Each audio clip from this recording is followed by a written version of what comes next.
യാചാതീതോയ കപിലമതിബുദ്ധ കരുണയാ സ്വയം ഹംസോ നാരായണ ഗുരുരയമോനി വിഹരം ചിദേ സ്വാത്മാദ്വൈതേ യതി നിവഹ സമ്രാട് വിജയതേ. ഓം ശാന്തി ശാന്തി ശാന്തി. ഓം ഗുരുദേവപാദങ്ങളിൽ എൻ്റെ സാഷ്ടാംഗ പ്രണാമം. ബഹുമാനപ്പെട്ട ലൈബ്രറി പ്രസിഡന്റ് ടീച്ചർ, പേര് പറഞ്ഞു, വിജയമ്പൻ ടീച്ചർ, സ്നേഹമുള്ള ഗുരുഭക്തരെ, എല്ലാവർക്കും എൻ്റെ വിനീതമായ ഒപ്പുകയും.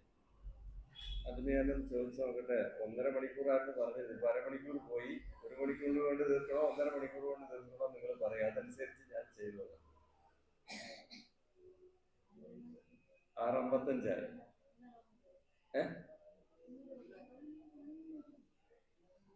അപ്പൊ 8 നിർത്തണം, അത് 8:30 നിർത്തണം. 8 മണി. ഓക്കെ.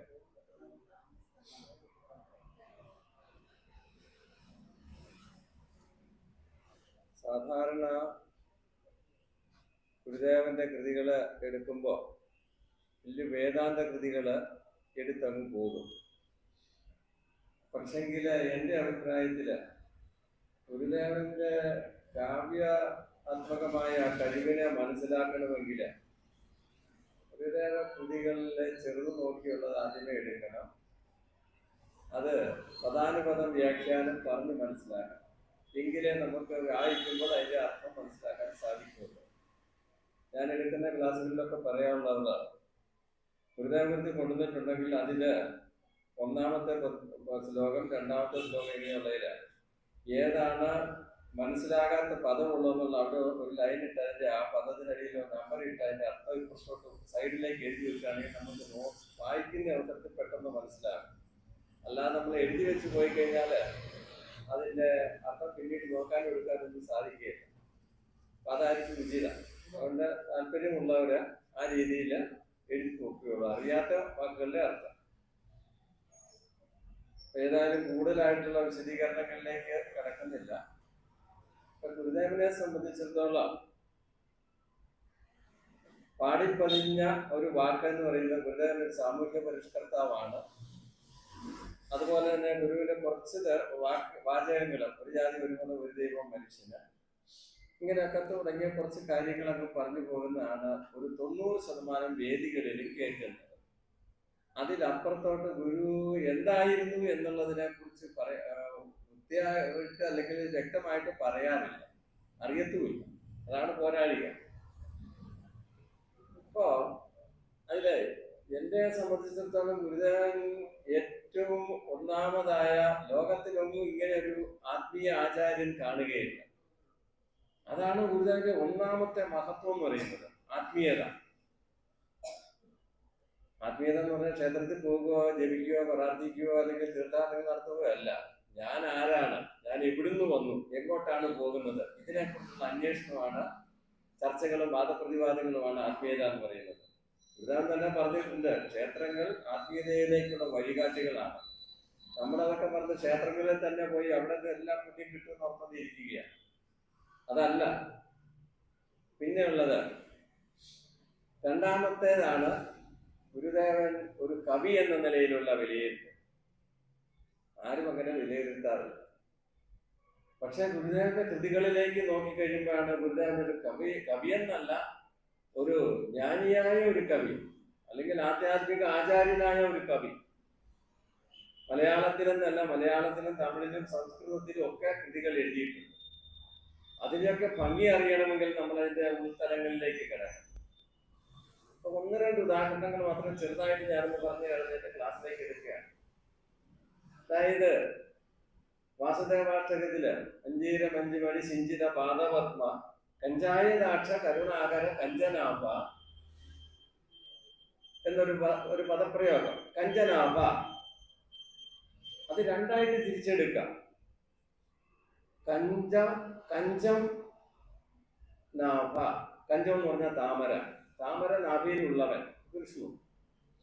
ഇനി കഞ്ചന ആഭ എന്നും തിരിച്ചെടുക്കാം. അപ്പൊ കഞ്ചനം എന്ന് പറഞ്ഞാൽ മൈന എന്നാണ് അർത്ഥം. മൈന എന്ന് പറഞ്ഞാൽ നിങ്ങൾ ഇവിടെ പറയുന്ന ചിത്തിര എന്ന് പറഞ്ഞ സാധനമല്ല, കാട്ടിലുള്ള ഒരു പക്ഷിയാണ്. അപൂർവമായിട്ട് വല്ലപ്പോഴും ഇവിടെ പറന്നു വന്നെങ്കിലുള്ളൂ. നമ്മുടെ നെയ്യാർ ഡാമിലോ അല്ലെങ്കിൽ എന്താണ് അഗസ്ത്യാർകൂടത്തിലൊക്കെ ഉണ്ട്. അപൂർവങ്ങളായിട്ട് വല്ലപ്പോഴും വന്ന് കണ്ടിട്ടുണ്ട് ഞാൻ. അപ്പൊ കഞ്ചന ആഭ, കഞ്ചനം എന്ന് പറഞ്ഞാല് എന്താണ്? കഞ്ചനം മൈനയുടെ മൈനയുടെ ശോഭയോട് കൂടിയവനെ, മൈനയെ പോലെയുള്ള ശോഭയുള്ളവനെ എന്നാണ്. ആ പക്ഷിയെ സംബന്ധിച്ചിടത്തോളം കണ്ടിട്ടുള്ളവർക്ക് അറിയാം എന്താണ്, അതിന്റെ ചുണ്ട് ചുമന്നതാണ്, കാല് മുഴുവനും മഞ്ഞ കളറിന് ചുവപ്പോട് കൂടി മഞ്ഞ, പൂർണ്ണ മഞ്ഞ ആണ്. അതുകൂടാതെ ചെവി രണ്ടും മഞ്ഞയാണ്. കണ്ണിന്റെ മുകളിൽ ഇങ്ങനെ പിരിക വിട്ടേക്കുന്ന അതും മഞ്ഞയാണ്. കഴുത്തിനൊരു വളയമുണ്ട്, അതും മഞ്ഞയാണ്. ബാക്കി മുഴുവൻ കരിങ്കറുക്കും. അതാണ് പറഞ്ഞേക്കുന്നത് കഞ്ചന ആഭ എന്ന് പറഞ്ഞേക്കുന്നത്. എടുക്കുമ്പോൾ എടുക്കാൻ പറ്റുന്നു.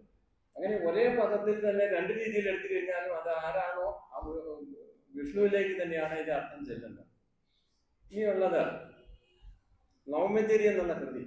ഞാൻ എടുത്തിട്ടുള്ളതിൽ ഇത്രയും കഷ്ടപ്പെട്ടുള്ള ഒരു കൃതി എന്ന് പറഞ്ഞാൽ, അല്ലെങ്കിൽ ഇത്രയും പദങ്ങളുടെ വ്യത്യാസമുള്ള ഒരു കൃതി എന്ന് പറയുന്നത് നവമഞ്ചരിയാണ്. ആ നവമഞ്ചരിയില് വരുമ്പോഴത്തേക്ക് നോക്കുകയാണെങ്കിൽ അതിന്റെ ആദ്യത്തെ കൃതികളുടെ ആദ്യത്തെ അക്ഷരമെല്ലാം കൂടി ചേർത്ത് വെച്ച് കഴിഞ്ഞാൽ നാരായണകൃത മഞ്ജരി എന്നാണ് വരുന്നത്. മലയാളമാണ് അതിന്റെ പ്രതിപാദിക വിഷയം അല്ലെങ്കിൽ ഭാഷ എന്ന് പറയുന്നത്, സംസ്കൃതം അല്ലത്. പക്ഷേ അതിനകത്ത് കിട്ടുന്ന ആ പദങ്ങൾ അത് ഏതാണ്ടോ പ്രാചീന മലയാളം അല്ലെങ്കിൽ എന്ന് പറഞ്ഞ വട്ടെഴുത്ത് ചുട്ടെഴുത്ത് എന്നൊക്കെ പറയുന്ന രീതിയിൽ അതിലുള്ള വാക്കുകളാണ് വരുന്നത്. അപ്പൊ അതുകൊണ്ട് അത് കഴിഞ്ഞിട്ട് മഞ്ഞാവിതൻ കമനി കുഞ്ഞായ നിൻ ചരണ കഞ്ചായ വീണു പണിയിൽ നിഞ്ചാനും വന്നോട് കുഞ്ഞാനെന്ന പദവും ജായതേ സഫലമായത്. അത് അതിലുള്ള ഒരു പ്രയോഗം, മഞ്ഞാവിതൻ കമനി കുഞ്ഞായ നിൻ ചരണ കഞ്ചായ എന്താണ്? മഞ്ഞാവിയായിട്ടുള്ളത് ആരാണ്? മഞ്ഞാവിയായിട്ടുള്ള ഹിമവാനാണ്. തൻ കമനി അതിന്റെ മകള് അതാരാണ്? പാർവതിയാണ്. തൻ കുഞ്ഞായ നിൻ ചരണ കഞ്ചായ, അതിന്റെ പാർവതിയുടെ മകനായ നിന്റെ താമര പോലെയുള്ള കാലിലേക്ക് അത് ഞാൻ വീട് പണിയുന്നു അല്ലെങ്കിൽ കട്ടിപ്പുറം നമിക്കുന്നു എന്നാണ്.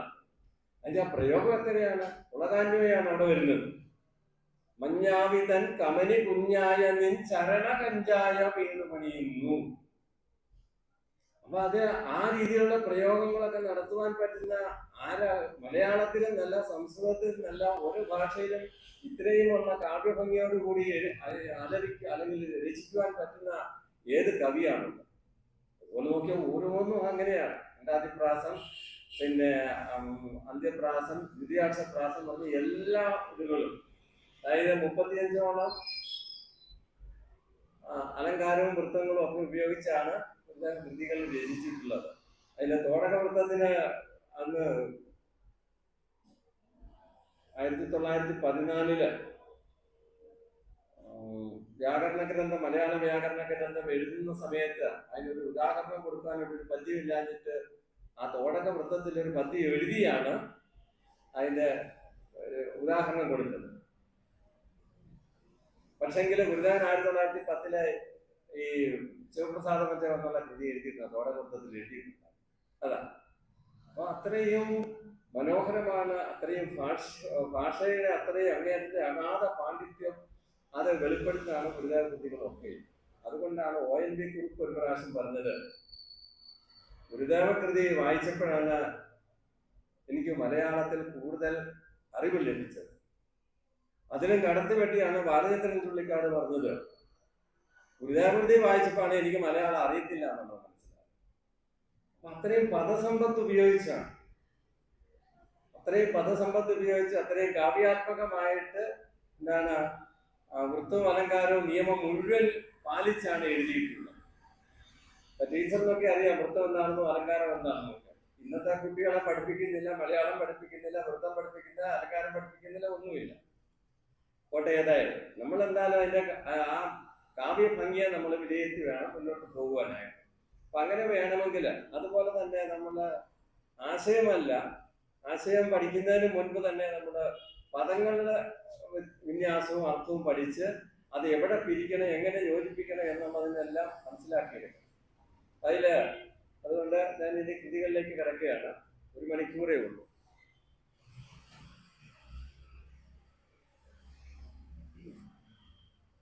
വിനായകാഷ്ടം. സാധാരണ വിനായകാഷ്ടം എടുക്കാൻ കാരണം എന്ന് വെച്ചാൽ, സാധാരണ ഗുരുതാകൃതികളിൽ വായിക്കാൻ തുടങ്ങുമ്പോൾ ആദ്യമേ കാണുന്ന വിനായകാഷ്ടമാണ്, ഗണപതിയാണ്. ഒരു കൃതിയെ എഴുതിയിട്ടുള്ളൂ, ഒരു ഗണപതിയുടെ പ്രതിഷ്ഠയെ നിർവഹിച്ചിട്ടുള്ളൂ. എങ്കിലും എല്ലാവർക്കും അറിയാവുന്ന കൃതി എന്ന് പറയുന്നത് ഈ വിനായകാഷ്ടമായിരിക്കും. ദൈവദശകം കഴിഞ്ഞാൽ പിന്നെ അറിയാവുന്നത് വിനായകാഷ്ടമായിരിക്കും. സംസ്കൃതത്തിലാണ് അതിന്റെ ഉള്ളത്.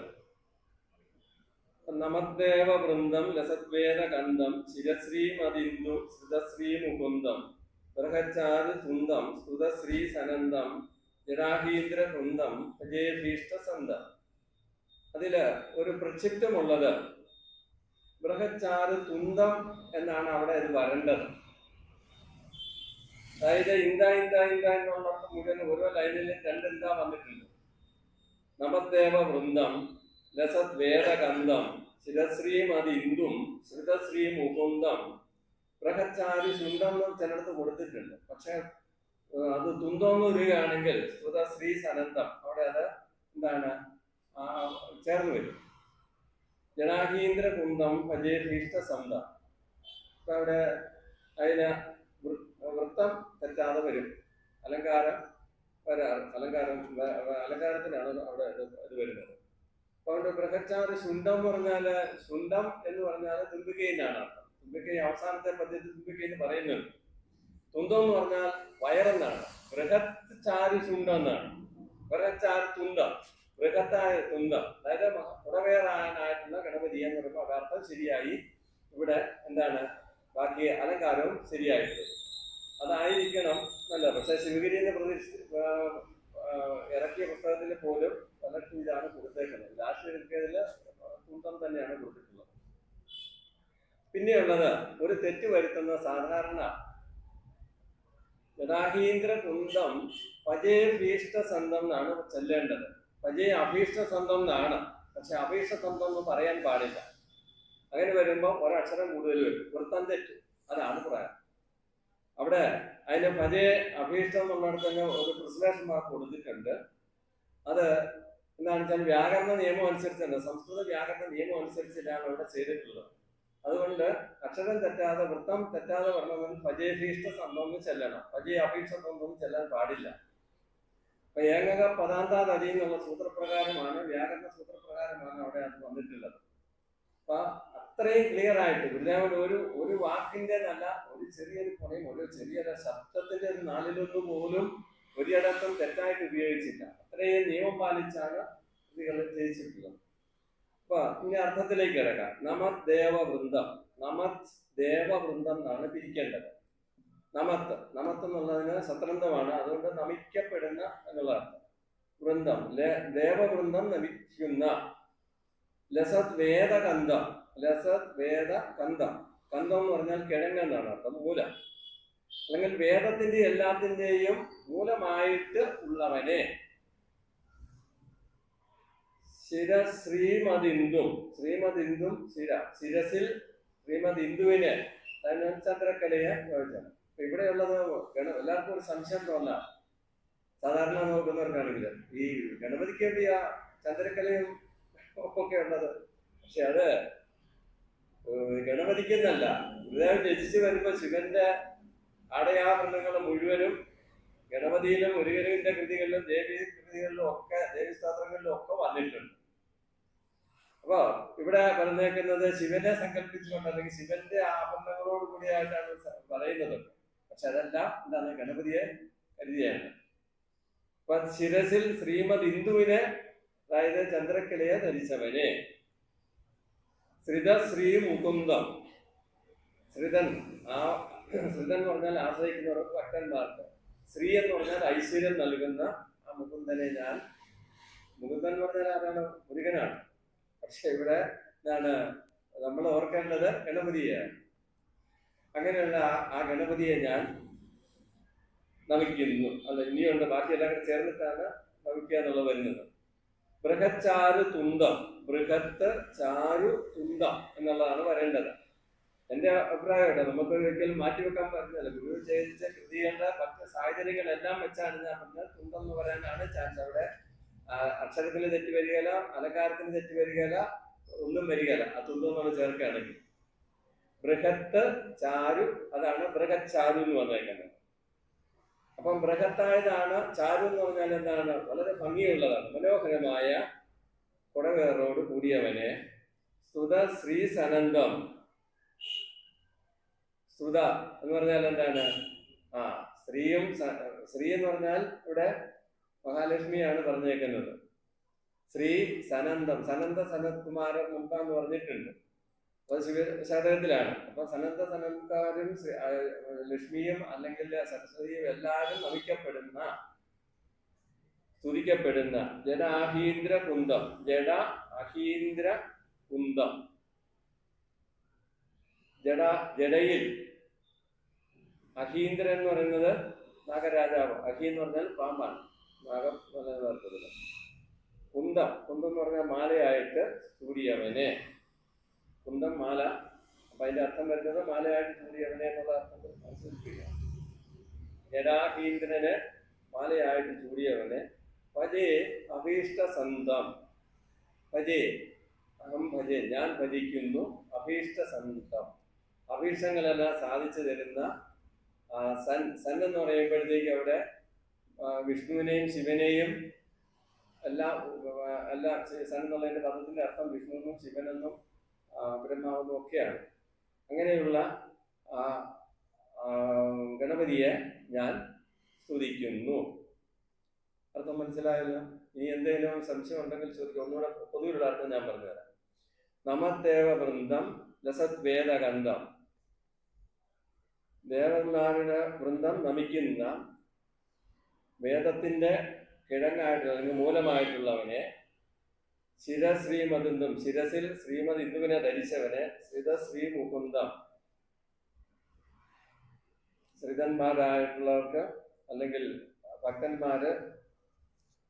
ഭക്തന്മാർ ആരെ നമിക്കുന്ന, ഭക്തന്മാർ നമിക്കുന്ന. അതുപോലെ തന്നെ ശ്രീ എന്ന് പറഞ്ഞാല് ലക്ഷ്മി ദേവി നമിക്കുന്ന, മുകുന്ദനും നമിക്കുന്ന. ബൃഹച്ചാരു തുന്തം, ബൃഹത് വളരെ കുടവേരോട് കൂടിയവനെ എന്നുള്ള അർത്ഥം. വളരെ ഭംഗിയുള്ള കുടവേരോട് കൂടിയവനെ. സ്തുത ശ്രീ സനന്ദം, ശ്രീ ലക്ഷ്മിയും സനന്ദ സനത്കുമാരന്മാരും എല്ലാവരും സ്തുതിക്കുന്നവനെ. ജഡ അഹീന്ദ്ര കുന്തം, ജഡയിൽ പാമ്പിനെ മാലയായിട്ട് അണിഞ്ഞവനെ. കുന്തം എന്ന് പറഞ്ഞാൽ മാല എന്നുള്ളതാണ്. ഭജേ അഭീഷ്ട സന്തം, ഭജേഭീഷ്ട സന്തം. അങ്ങനെ അഭീഷ്ടങ്ങളെല്ലാം സാധിച്ചു തരുന്ന അങ്ങയെ ഞാൻ ഭജിക്കുന്നു എന്നാണ് അർത്ഥം. സംശയം എന്തെങ്കിലും ഉണ്ടെങ്കിൽ ചോദിക്കുക. കിലത്തേവ ഗോത്രം ധനത്തേമ ഗാത്രം സദാനന്ദ മാത്രം മഹാഭക്ത മിത്രം ശരചന്ദ്രഭക്ത്രം ത്രയീ ഭൂതപാത്രം സമസ്താർത്ഥിദാത്രം ഭജേ ശക്തിപുത്രം.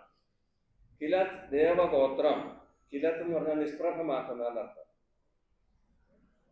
അത് കിലത്ത്, നമത്ത്, പിന്നെ ഗളത്നാനം, മൂന്നിടത്തും സത്രന്തമാണ് വരുന്നത്. അതുകൊണ്ടാണ് അതിലിപ്പോൾ സംസ്കൃതം അറിയാത്തവരോട് പറഞ്ഞിട്ട് കാര്യം. കുറച്ചൊക്കെ സംസ്കൃതം പഠിച്ചിട്ടുള്ളതുകൊണ്ടാണ് പറഞ്ഞത്. സംസ്കൃത ടീച്ചേഴ്സ് ആരെങ്കിലും ഉണ്ടോ? ടീച്ചർ എന്തായിരുന്നു വിഷയം? അല്ല, ഹിന്ദിയാണ്. അപ്പൊ കിലത് ദേവഗോത്രം എന്ന് പറഞ്ഞാല് ദേവഗോത്രത്തിന് അല്ലെങ്കിൽ ദേവന്മാരുടെ ഗണത്തെ എന്താണ് നിഷ്പ്രഭമാക്കുന്നത് എന്ന് പറഞ്ഞാൽ ഒന്നാമതായിട്ട് നിൽക്കുന്ന എന്നുള്ള അർത്ഥം. ഗണപതി ഒന്നാമതാണ്. അത് ഏത് ദേവന്മാരെ പറയുമ്പോഴും അതാണെന്നാണ് പറഞ്ഞത്. അത് നമ്മള് രാമായണം നോക്കിയാലും മഹാഭാരതം നോക്കിയാലും ദേവി ഭാഗവതം നോക്കിയാലും എന്താണ്, അവരാണ് അതിന്റെ എല്ലാം ഉണ്ടെന്നുള്ള എല്ലായിടത്തും പറയുന്നത്. എന്ന് പറഞ്ഞതുപോലെ വൃദ്ധവൃത്തികളിൽ ഏത് ദേവനെ കുറിച്ചാണോ പറയുന്നത് അപ്പോൾ ആ ദേവൻ മാത്രമായിട്ടാണ്, അത് എല്ലാം ഒന്നാണെന്നുള്ള ഒരു ധാരണയില്ല വരുന്നത്.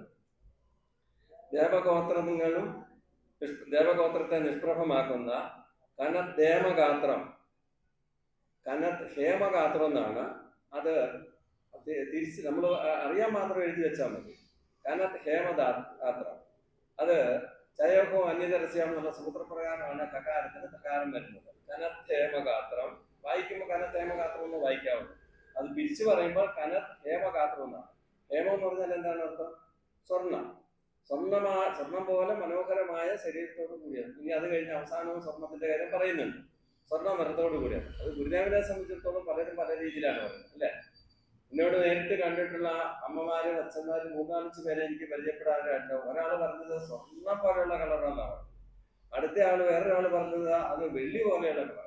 പല അവസരത്തിലും ആ നിറത്തിന് മാറ്റം വന്നിട്ടുണ്ട് എന്നുള്ളത് അതിൽ നിന്ന് മനസ്സിലാക്കാം. കനദ്ധേമഗാത്രം സദാനന്ദമാത്രം, സദാ ആനന്ദമാത്രം, ആനന്ദത്തോടുകൂടി സുഖത്തോടുകൂടി മാത്രം ഇരിക്കുന്നവന് മഹാഭക്തമിത്രം. മഹാഭക്തമിത്രം എന്ന് പറയുമ്പോൾ നമുക്കറിയാം മഹാഭക്തമിത്രം എന്നാണ്. മിത്രം എന്നറിയാം കൂട്ടുകാരനായിട്ടുള്ളവന്, അല്ലെങ്കിൽ എന്താണ് സുഹൃത്തായിട്ടുള്ളവന്. അപ്പൊ മഹാഭക്തമിത്രം എന്നുള്ളത്, മഹാ എന്നുള്ളത് ഭക്തനോടും മിത്രത്തോടും കൂട്ടിയെടുക്കാം. ഒന്ന് വേണമെങ്കിൽ ഭക്തന്മാരുടെ മിത്രമായിരിക്കുന്നവന്, മഹാഭക്തന്മാർക്ക് മിത്രമായിരിക്കുന്നവന് എന്നുള്ളത് എടുക്കാം. അപ്പൊ അവിടെ ഭക്തന്മാരോട് കൂട്ടി മഹാ എന്നുള്ളത് ചേർത്തു. ഇനി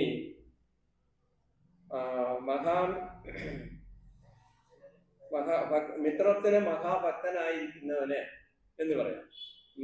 രണ്ടർത്ഥത്തിൽ എടുത്തു കഴിഞ്ഞാലും, അതായത് മഹാഭക്തന്മാരുടെ മിത്രമായിരിക്കുന്നവനെ എന്നും ഭക്തന്മാരുടെ മഹാമിത്രമായിരിക്കുന്നവനെന്നും എടുക്കാം. ഒന്ന് ഗണപതിയോട് ചേർത്തെടുക്കാം, ഒന്ന് ഭക്തനോട് ചേർത്തും മഹാ എന്നുള്ളത് ചേർക്കാം. രണ്ടും അർത്ഥം ഒരുപോലെ തന്നെ. രണ്ടുപേരെ അവിടെ വരുന്നുള്ളൂ, വേറെ ആരും വരുന്നില്ല. അത് അങ്ങോട്ടും ഇങ്ങോട്ടും മഹാ എന്നുള്ളത് ചേർത്തെന്ന് മാത്രമേ ഉള്ളൂ. അടുത്തത് ശരചന്ദ്രവക്ത്രം. ശരത്ത് ചന്ദ്രവക്ത്രം. ശരത്ചന്ദ്രൻ എന്ന് പറഞ്ഞാൽ എന്താണ്? അതുള്ള വക്രം എന്ന് പറഞ്ഞാൽ ചുണ്ട ചൊടി എന്നുള്ളതാണ് അർത്ഥം, വായ എന്നുള്ളതാണ് അർത്ഥം വക്രം. അപ്പൊ ശരത്ചന്ദ്രനെ പോലെ ചൊടിയുള്ളവന്, അതും എന്താണ് അതും ഗണപതിക്ക് ചേരുകയല്ല. ഗണപതിക്ക് തുമ്പിക്കയ്യും ഒക്കെ ആയിട്ടിരിക്കുന്നത്, അതിനെവിടെയാണ് ചൊടി അത്രയും വളർത്തിരിക്കുന്നത്? ഇല്ല. പക്ഷെ അത് എന്താണ്? ശിവനെ കണ്ടുകൊണ്ടാണ്, ശിവനെ സങ്കല്പിച്ചുകൊണ്ടാണ്, അല്ലെങ്കിൽ ശിവന്റെ ഓർമ്മയാണ് കൃതി രചിച്ച അവസരത്തിൽ വന്നത്. അതായത് വളരെ മനോഹരമായ ചന്ദ്രനെ പോലെ ചുണ്ടുള്ളവനെ, ചൊടിയുള്ളവനെ, വായുള്ളവനെ എന്നുള്ളതാണ് അർത്ഥം. ശരചന്ദ്രവക്രം ത്രയീ പൂതപാത്രം. ത്രയീ എന്ന് പറഞ്ഞാൽ എന്താണ്? വേദങ്ങളാണ്. അപ്പൊ വേദങ്ങൾ 4 അല്ലേ? എന്തുകൊണ്ടാണ് ത്രയീ എന്ന് പറഞ്ഞത്? അതായത് വ്യാകരണത്തിന്റെ ഇതിന്റെ ഭഗവത്ഗീതയുടെയും അല്ലെങ്കിൽ പ്രസ്ഥാനത്രയും ഒക്കെ പഠിക്കുന്ന അവസരത്തിൽ അതിന്റെ വ്യാകരണത്തിൽ, അതിന്റെ വ്യാഖ്യാനത്തിൽ മുഴുവനും ത്രയീ എന്നാ പറഞ്ഞിട്ടുണ്ട്. ശങ്കരാചാര്യ പറഞ്ഞു വരുമ്പോഴത്തേക്ക് അത് ത്രയീ എന്ന് പറയാൻ കാരണം എന്താണെന്ന് ചോദിച്ചാല്, ഋക്ക് യജുസ് സാമം അഥർവമാണ്. ഋക്ക് യജുസ് സാമം മാത്രമോ ആധ്യാത്മികമായിട്ട്, അല്ലെങ്കിൽ എന്താണ് ഈശ്വരൻ എന്നുള്ളത് അതിനെക്കുറിച്ച് ചർച്ച ചെയ്ത് വരുന്നുണ്ട്. അഥർവത്തിൽ വരുമ്പോഴത്തേക്കും, അഥർവത്തില് ഈ പൂജകളും പിന്നെ മറ്റു കാര്യങ്ങളും ഒക്കെയാണ് വരുന്നത്. ആയുർവേദമൊക്കെ അഥർവത്തിൽ വരുന്നതാണ്. അപ്പൊ അതുകൊണ്ട് അത് വേദമായിട്ട് കണക്കാക്കപ്പെടുന്നില്ല. വേദം എന്ന് പറയുമ്പോഴത്തേക്കും എന്താണ്? അങ്ങേയറ്റത്തെ പരമ്പൊരുളിനെ കുറിച്ച് സംസാരിക്കുന്നതാണ്. ഇവിടെ അതല്ല വരുന്നത്. അതുകൊണ്ടാണ് ത്രയീ എന്ന് പറയുന്നത്. ത്രയീ പൂതപാത്രം. പൂതം എന്ന് പറഞ്ഞാൽ നിറഞ്ഞിരിക്കുന്നത് എന്നുള്ള അർത്ഥം. നിറഞ്ഞിരിക്കുന്നത് പൂതം. ഭൂതമല്ല, പൂതം. ത്രയീ പൂതപാത്രം എന്ന് പറഞ്ഞാൽ എന്താണ്? 3 വേദങ്ങളുടെയും സാരത്തെ മുഴുവനും ഉൾക്കൊള്ളുന്നവനെ. സമസ്താർത്തി ദാത്രം. സമസ്ത ആർത്തി ദാത്രം. ദാത്രം എന്ന് പറഞ്ഞാൽ അരിവാൾ. സമസ്ത ആർത്തി, സമസ്ത ആർത്തിയുടെയും എന്താണ്? അരിവാളായിരിക്കുന്നവനെ. അരിവാളുകൾ നമ്മൾ പുല്ല് വെട്ടുന്നവനെ, വെട്ടിക്കളയുന്നവനെ. സമസ്ത ആർത്തിയുടെയും. ആർത്തി എന്ന് പറഞ്ഞാൽ നമുക്കറിയാം, എല്ലാവർക്കും ആർത്തിയുണ്ട്, അല്ലേ? എവിടെയല്ലേ ഒരു കല്യാണത്തിന് ചെന്ന് കഴിഞ്ഞാൽ ആദ്യമേ തന്നെ എന്തൊരു അത്യാർത്തിയാണ്. എന്തെങ്കിലും ഒരു സാധനം കൊടുക്കാന്ന് പറഞ്ഞാൽ, ഫ്രീ ആയിട്ട് കൊടുക്കാന്ന് പറഞ്ഞാൽ എന്നാ വേണേലും മേടിച്ച് കൊണ്ടുപോകുന്ന ഒരു സ്വഭാവം. എത്ര കിട്ടിയാലും മതിയാകല്ല. ഭൗതികമായ കാര്യങ്ങളെ കുറിച്ച് നമുക്ക് എത്ര കിട്ടിയാലും ഒരിക്കലും മതിയാകാത്ത അവസ്ഥ. ഇത് മതി, എനിക്ക് ഇന്ന സാധനം മതി, ഇത്രയും ഉണ്ടല്ലോ എന്നല്ല, എന്ത് കിട്ടിയാലും പോരാത്തൊരവസ്ഥ. അതിനെയാണ് ആർത്തി എന്ന് പറയുന്നത്. അതിനെ ഇല്ലാതാക്കുന്നവനെ. നമ്മളിപ്പോൾ എന്താ കേട്ടെ, ആർത്തി ഉണ്ട്, ഇതെല്ലാം കെട്ടി വെച്ച് കഴിഞ്ഞാൽ പോകുമ്പോൾ ആരെങ്കിലും കൊണ്ടുപോകും. ഈ ഒരു സാധനം, ഒരു ജോഡി ഡ്രസ്സ് അല്ലാതെ അതിലപ്പുറത്തോട്ട് വയ്ക്കാൻ പറ്റുമോ? ഇല്ല. നമുക്ക് നടക്കുമ്പോഴും പറ്റുകയില്ല. പക്ഷെ ഓരോരുത്തർക്കും എത്ര ജോഡി ഡ്രസ്സുകൾ ഉണ്ടാവും എന്നോർത്ത് നോക്കിയേ, ശരിയല്ലേ? അപ്പൊ എത്ര കിട്ടിയാലും വേണ്ടി. ഞാനിത് പറയുന്നത്, ഞാൻ അപൂർവമായിട്ട് വലിയധികം ശിവരിന്ന് 2 ജോഡി ഡ്രസ്സ് എല്ലാ വർഷവും കിട്ടാറുണ്ട്. 2 ജോഡി ഡ്രസ്സ് വീതം 4 ജോഡി ഡ്രസ്സ് ഞാൻ നേരെ മേടിക്കാറില്ല. അഥവാ മേടിച്ചു കഴിഞ്ഞാൽ തന്നെ ഉള്ളത് അത് അത്യാവശ്യം ഉള്ളത് മാത്രമേ എടുക്കാവൂ. 10 വർഷം വരെയൊക്കെ ഓരോ ജോഡി ഡ്രസ്സ് ഇട്ടുകൊണ്ട് ഞാൻ നടന്നിട്ടുണ്ട്. ഏതായാലും ആട്ടെ, ഞാൻ പറഞ്ഞത് എത്ര കിട്ടിയാലും മതിയാകാത്തൊരു സ്വഭാവം, അത് ശരിയല്ല. അപ്പം സമസ്ത ആർത്തിദാത്രം, എല്ലാ വിധത്തിലുള്ള ആർത്തിയെയും എന്താണ് അരിവാളായിട്ടുള്ളവന് പജയ ശക്തിപുത്രം. ശക്തി എന്ന് പറഞ്ഞാൽ ദേവിയുടെ പുത്രൻ, പാർവതി എന്നുള്ള അർത്ഥത്തിലാണ് പാർത്തിപുത്രം. അപ്പം അങ്ങനെയുള്ള ഇത്രയും പറഞ്ഞു വെച്ച ശേഷമാണ് ഭജയ, അഹം ഭജയ എന്ന് പറയുന്നത്. കിലദേവഗോത്രം, അതായത് ദേവഗോത്രത്തെ പോലും നിഷ്പ്രഭമാക്കുന്ന ദേവന്മാരിൽ ഒന്നാമനായിട്ടുള്ളവനെ കനത് ഹേമഗാത്രം, അതായത് കനത്തായ കട്ടിയുള്ള സ്വർണം പോലെയുള്ള ശരീരത്തോടു കൂടിയവനെ, സദാ ആനന്ദമാത്രം, എല്ലായ്പ്പോഴും ആനന്ദ സ്വരൂപനായിരിക്കും, ആനന്ദം മാത്രമായിരിക്കുന്നവനെ, ആനന്ദ സ്വരൂപമായിരിക്കുന്നവനെ, മഹാഭക്തന്മാരുടെ മിത്രമായിരിക്കുന്നവനെ, അല്ലെങ്കിൽ ഭക്തന്മാരുടെ മഹാമിത്രമായിരിക്കുന്നവന്, മഹാഭക്തന്മാർക്ക് മിത്രമായിരിക്കുന്നവന്, രണ്ടർത്ഥത്തിലും എടുക്കാം.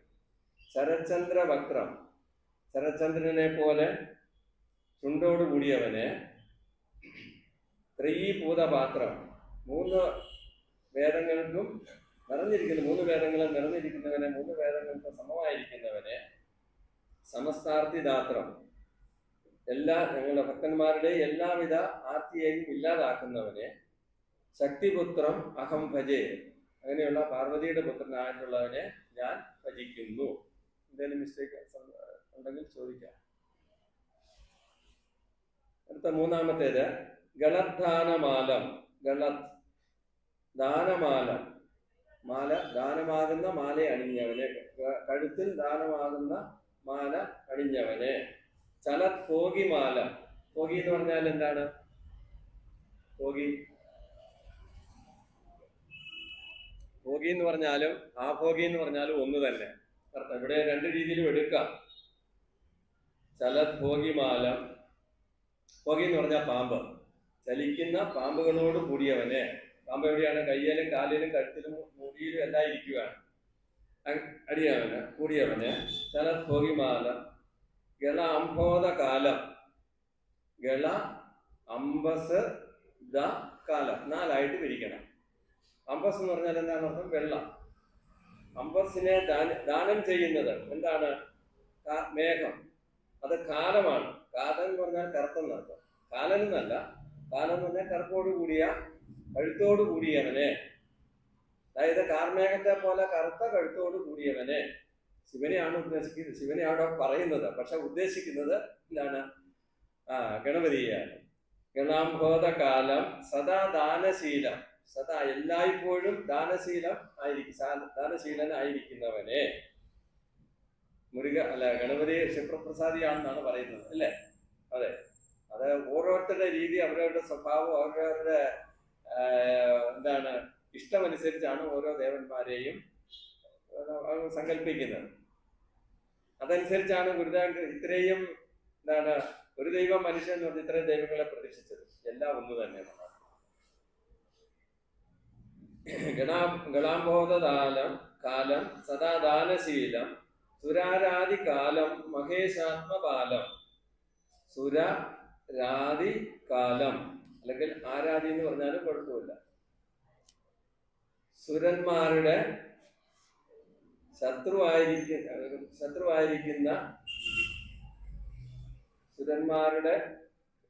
ശത്രുവിന് കാലനായിരിക്കുന്നവനെ. സുരാരാദി കാലം, സുരന്മാരുടെ ശത്രുവായിരിക്കുന്ന, ആരാധി എന്ന് പറഞ്ഞാൽ, അല്ലെങ്കിൽ രാധി എന്നാണ് പറഞ്ഞത്, രണ്ടും ഒന്ന് തന്നെ, ശത്രു എന്നാണ് അതിന്റെ അർത്ഥം. അതിന് കാലനായിരിക്കുന്നവനെ, അതായത് ഭക്തന്മാർക്ക് എന്തെല്ലാം ദുഃഖങ്ങളുണ്ടോ അതിനെയെല്ലാം ഇല്ലാതാക്കുന്നവന്. നമ്മുടെ ശത്രു എന്ന് പറഞ്ഞാൽ ആരാണ്? ഓരോ മനുഷ്യന്റെയും ശത്രു എന്ന് പറയുന്നത് നമ്മളുള്ള മതമാത്സര്യ, മതമോഹ എല്ലാമാണ്, അല്ലേ? നമുക്ക് ഇന്നതാകണം, ഇന്നയാളെ ശത്രുക്കളുണ്ട്. മനസ്സിന്റെ ചിന്തകളാണ്, ദുശ്ചിന്തകളെയാണ് എല്ലാം ഇവിടെ പറഞ്ഞേക്കുന്നത്. ആത്മീയത ഒഴിച്ചിട്ടുള്ള മറ്റു ചിന്തകളെ എല്ലാമാണ് ഇവിടെ ശത്രുവായിട്ട് പറഞ്ഞേക്കുന്നത്. സുരാരാദി കാലം, സുരന്മാരുടെ ശത്രുവായിരിക്കുന്നവനെ, കാലനായിരിക്കുന്നവനെ. കാലൻ എന്ന് പറഞ്ഞാൽ എന്താണ്? കൊന്നുകളയുന്നവനെ അല്ലെങ്കിൽ ഇല്ലാതാക്കുന്നവനെ. നമ്മൾ കൊന്നുകളയുന്നൊന്നും ഓർക്കണ്ട, ഇവിടെ ഇല്ലാതാക്കുന്നവനെ എന്നുള്ളത്, ശത്രുവിനെ ഇല്ലാതാക്കുന്നവൻ. സുരാരാദി കാലം മഹേഷ് ആത്മബാലം, മഹേശന്റെ ആത്മീയ മകനെ. ശിവന്റെ മകനാണ്. ശിവന്റെ മകനാണോ? അല്ല, അത് വേറൊരു വശം അല്ലേ. ശിവന്റെ മകനല്ല, പാർവതിയുടെയും മകനല്ല, എങ്കിലും അങ്ങനെയാണ് അറിയപ്പെടുന്നത്. മഹേഷ് ആത്മബാലം, മഹേശന്റെ ആത്മബാലനായിരിക്കുന്നവനെ, ഏറ്റവും സ്നേഹമുള്ള കുഞ്ഞായിരിക്കുന്നവനെ എന്നാണ് പറഞ്ഞത്. അതൊക്കെ നമ്മൾ ഇനി മറ്റ് ചരിത്രത്തിലേക്കൊക്കെ പോകണം അല്ലേ. അപ്പം എന്താണ്, ഗണപതിയെയും ഗണപതി പോയപ്പം എന്താണ്, പാർവതിയെയും ശിവനെയും മാത്രം ചുറ്റി വന്നു അല്ലെ. മുരുകനെ എല്ലായിടവും ചുറ്റി വെച്ച് വന്നു കഴിഞ്ഞപ്പോഴത്തേക്കും പഴം എടുത്തുകൊണ്ട് പോയി. ഇതാണ്. അപ്പൊ അതിന്റെയൊക്കെ കഥയല്ല, അതിനേക്കാളും അപ്പുറത്തായിട്ടുള്ള നമുക്ക് എന്താണ് മറ്റ് തത്വമുണ്ട്. അതാണ് നമ്മൾ മനസ്സിലാക്കേണ്ടത്. മഹേഷ് ആത്മബാലം, മഹേശന്റെ ഏറ്റവും പ്രിയപ്പെട്ട ആത്മപുത്രനെ. ലസത് പുണ്ട്ര ഫാലം, ലസത് പുണ്ട്രം, ലസത്ത് എന്ന് പറഞ്ഞാൽ ലസിക്കുന്ന, പുണ്ട്രം എന്ന് പറഞ്ഞാൽ നെറ്റ്, നെറ്റിത്തടത്തിൽ ലസിക്കുന്ന, ഫാലം എന്ന് പറഞ്ഞാൽ തെറ്റി, നെറ്റി. പുണ്ട്രം എന്ന് പറയുന്നത് ത്രിപുണ്ട്രം, അതാണ്. അതായത് നെറ്റിത്തടത്തിൽ ത്രിപുണ്ട്രം ഇട്ടവന്. ലസത് പുണ്ട്ര ഫാലം അജയ ലോകമൂലം, ലോകത്തിനെല്ലാം മൂലമായിരിക്കുന്നവന്, ഈ ഉലകത്തിന് അല്ലെങ്കിൽ ഈ പ്രപഞ്ചത്തിന് മുഴുവൻ കാരണമായിരിക്കുന്നവനെ അഹം ഭജെ, ഞാൻ ഭജിക്കുന്നു.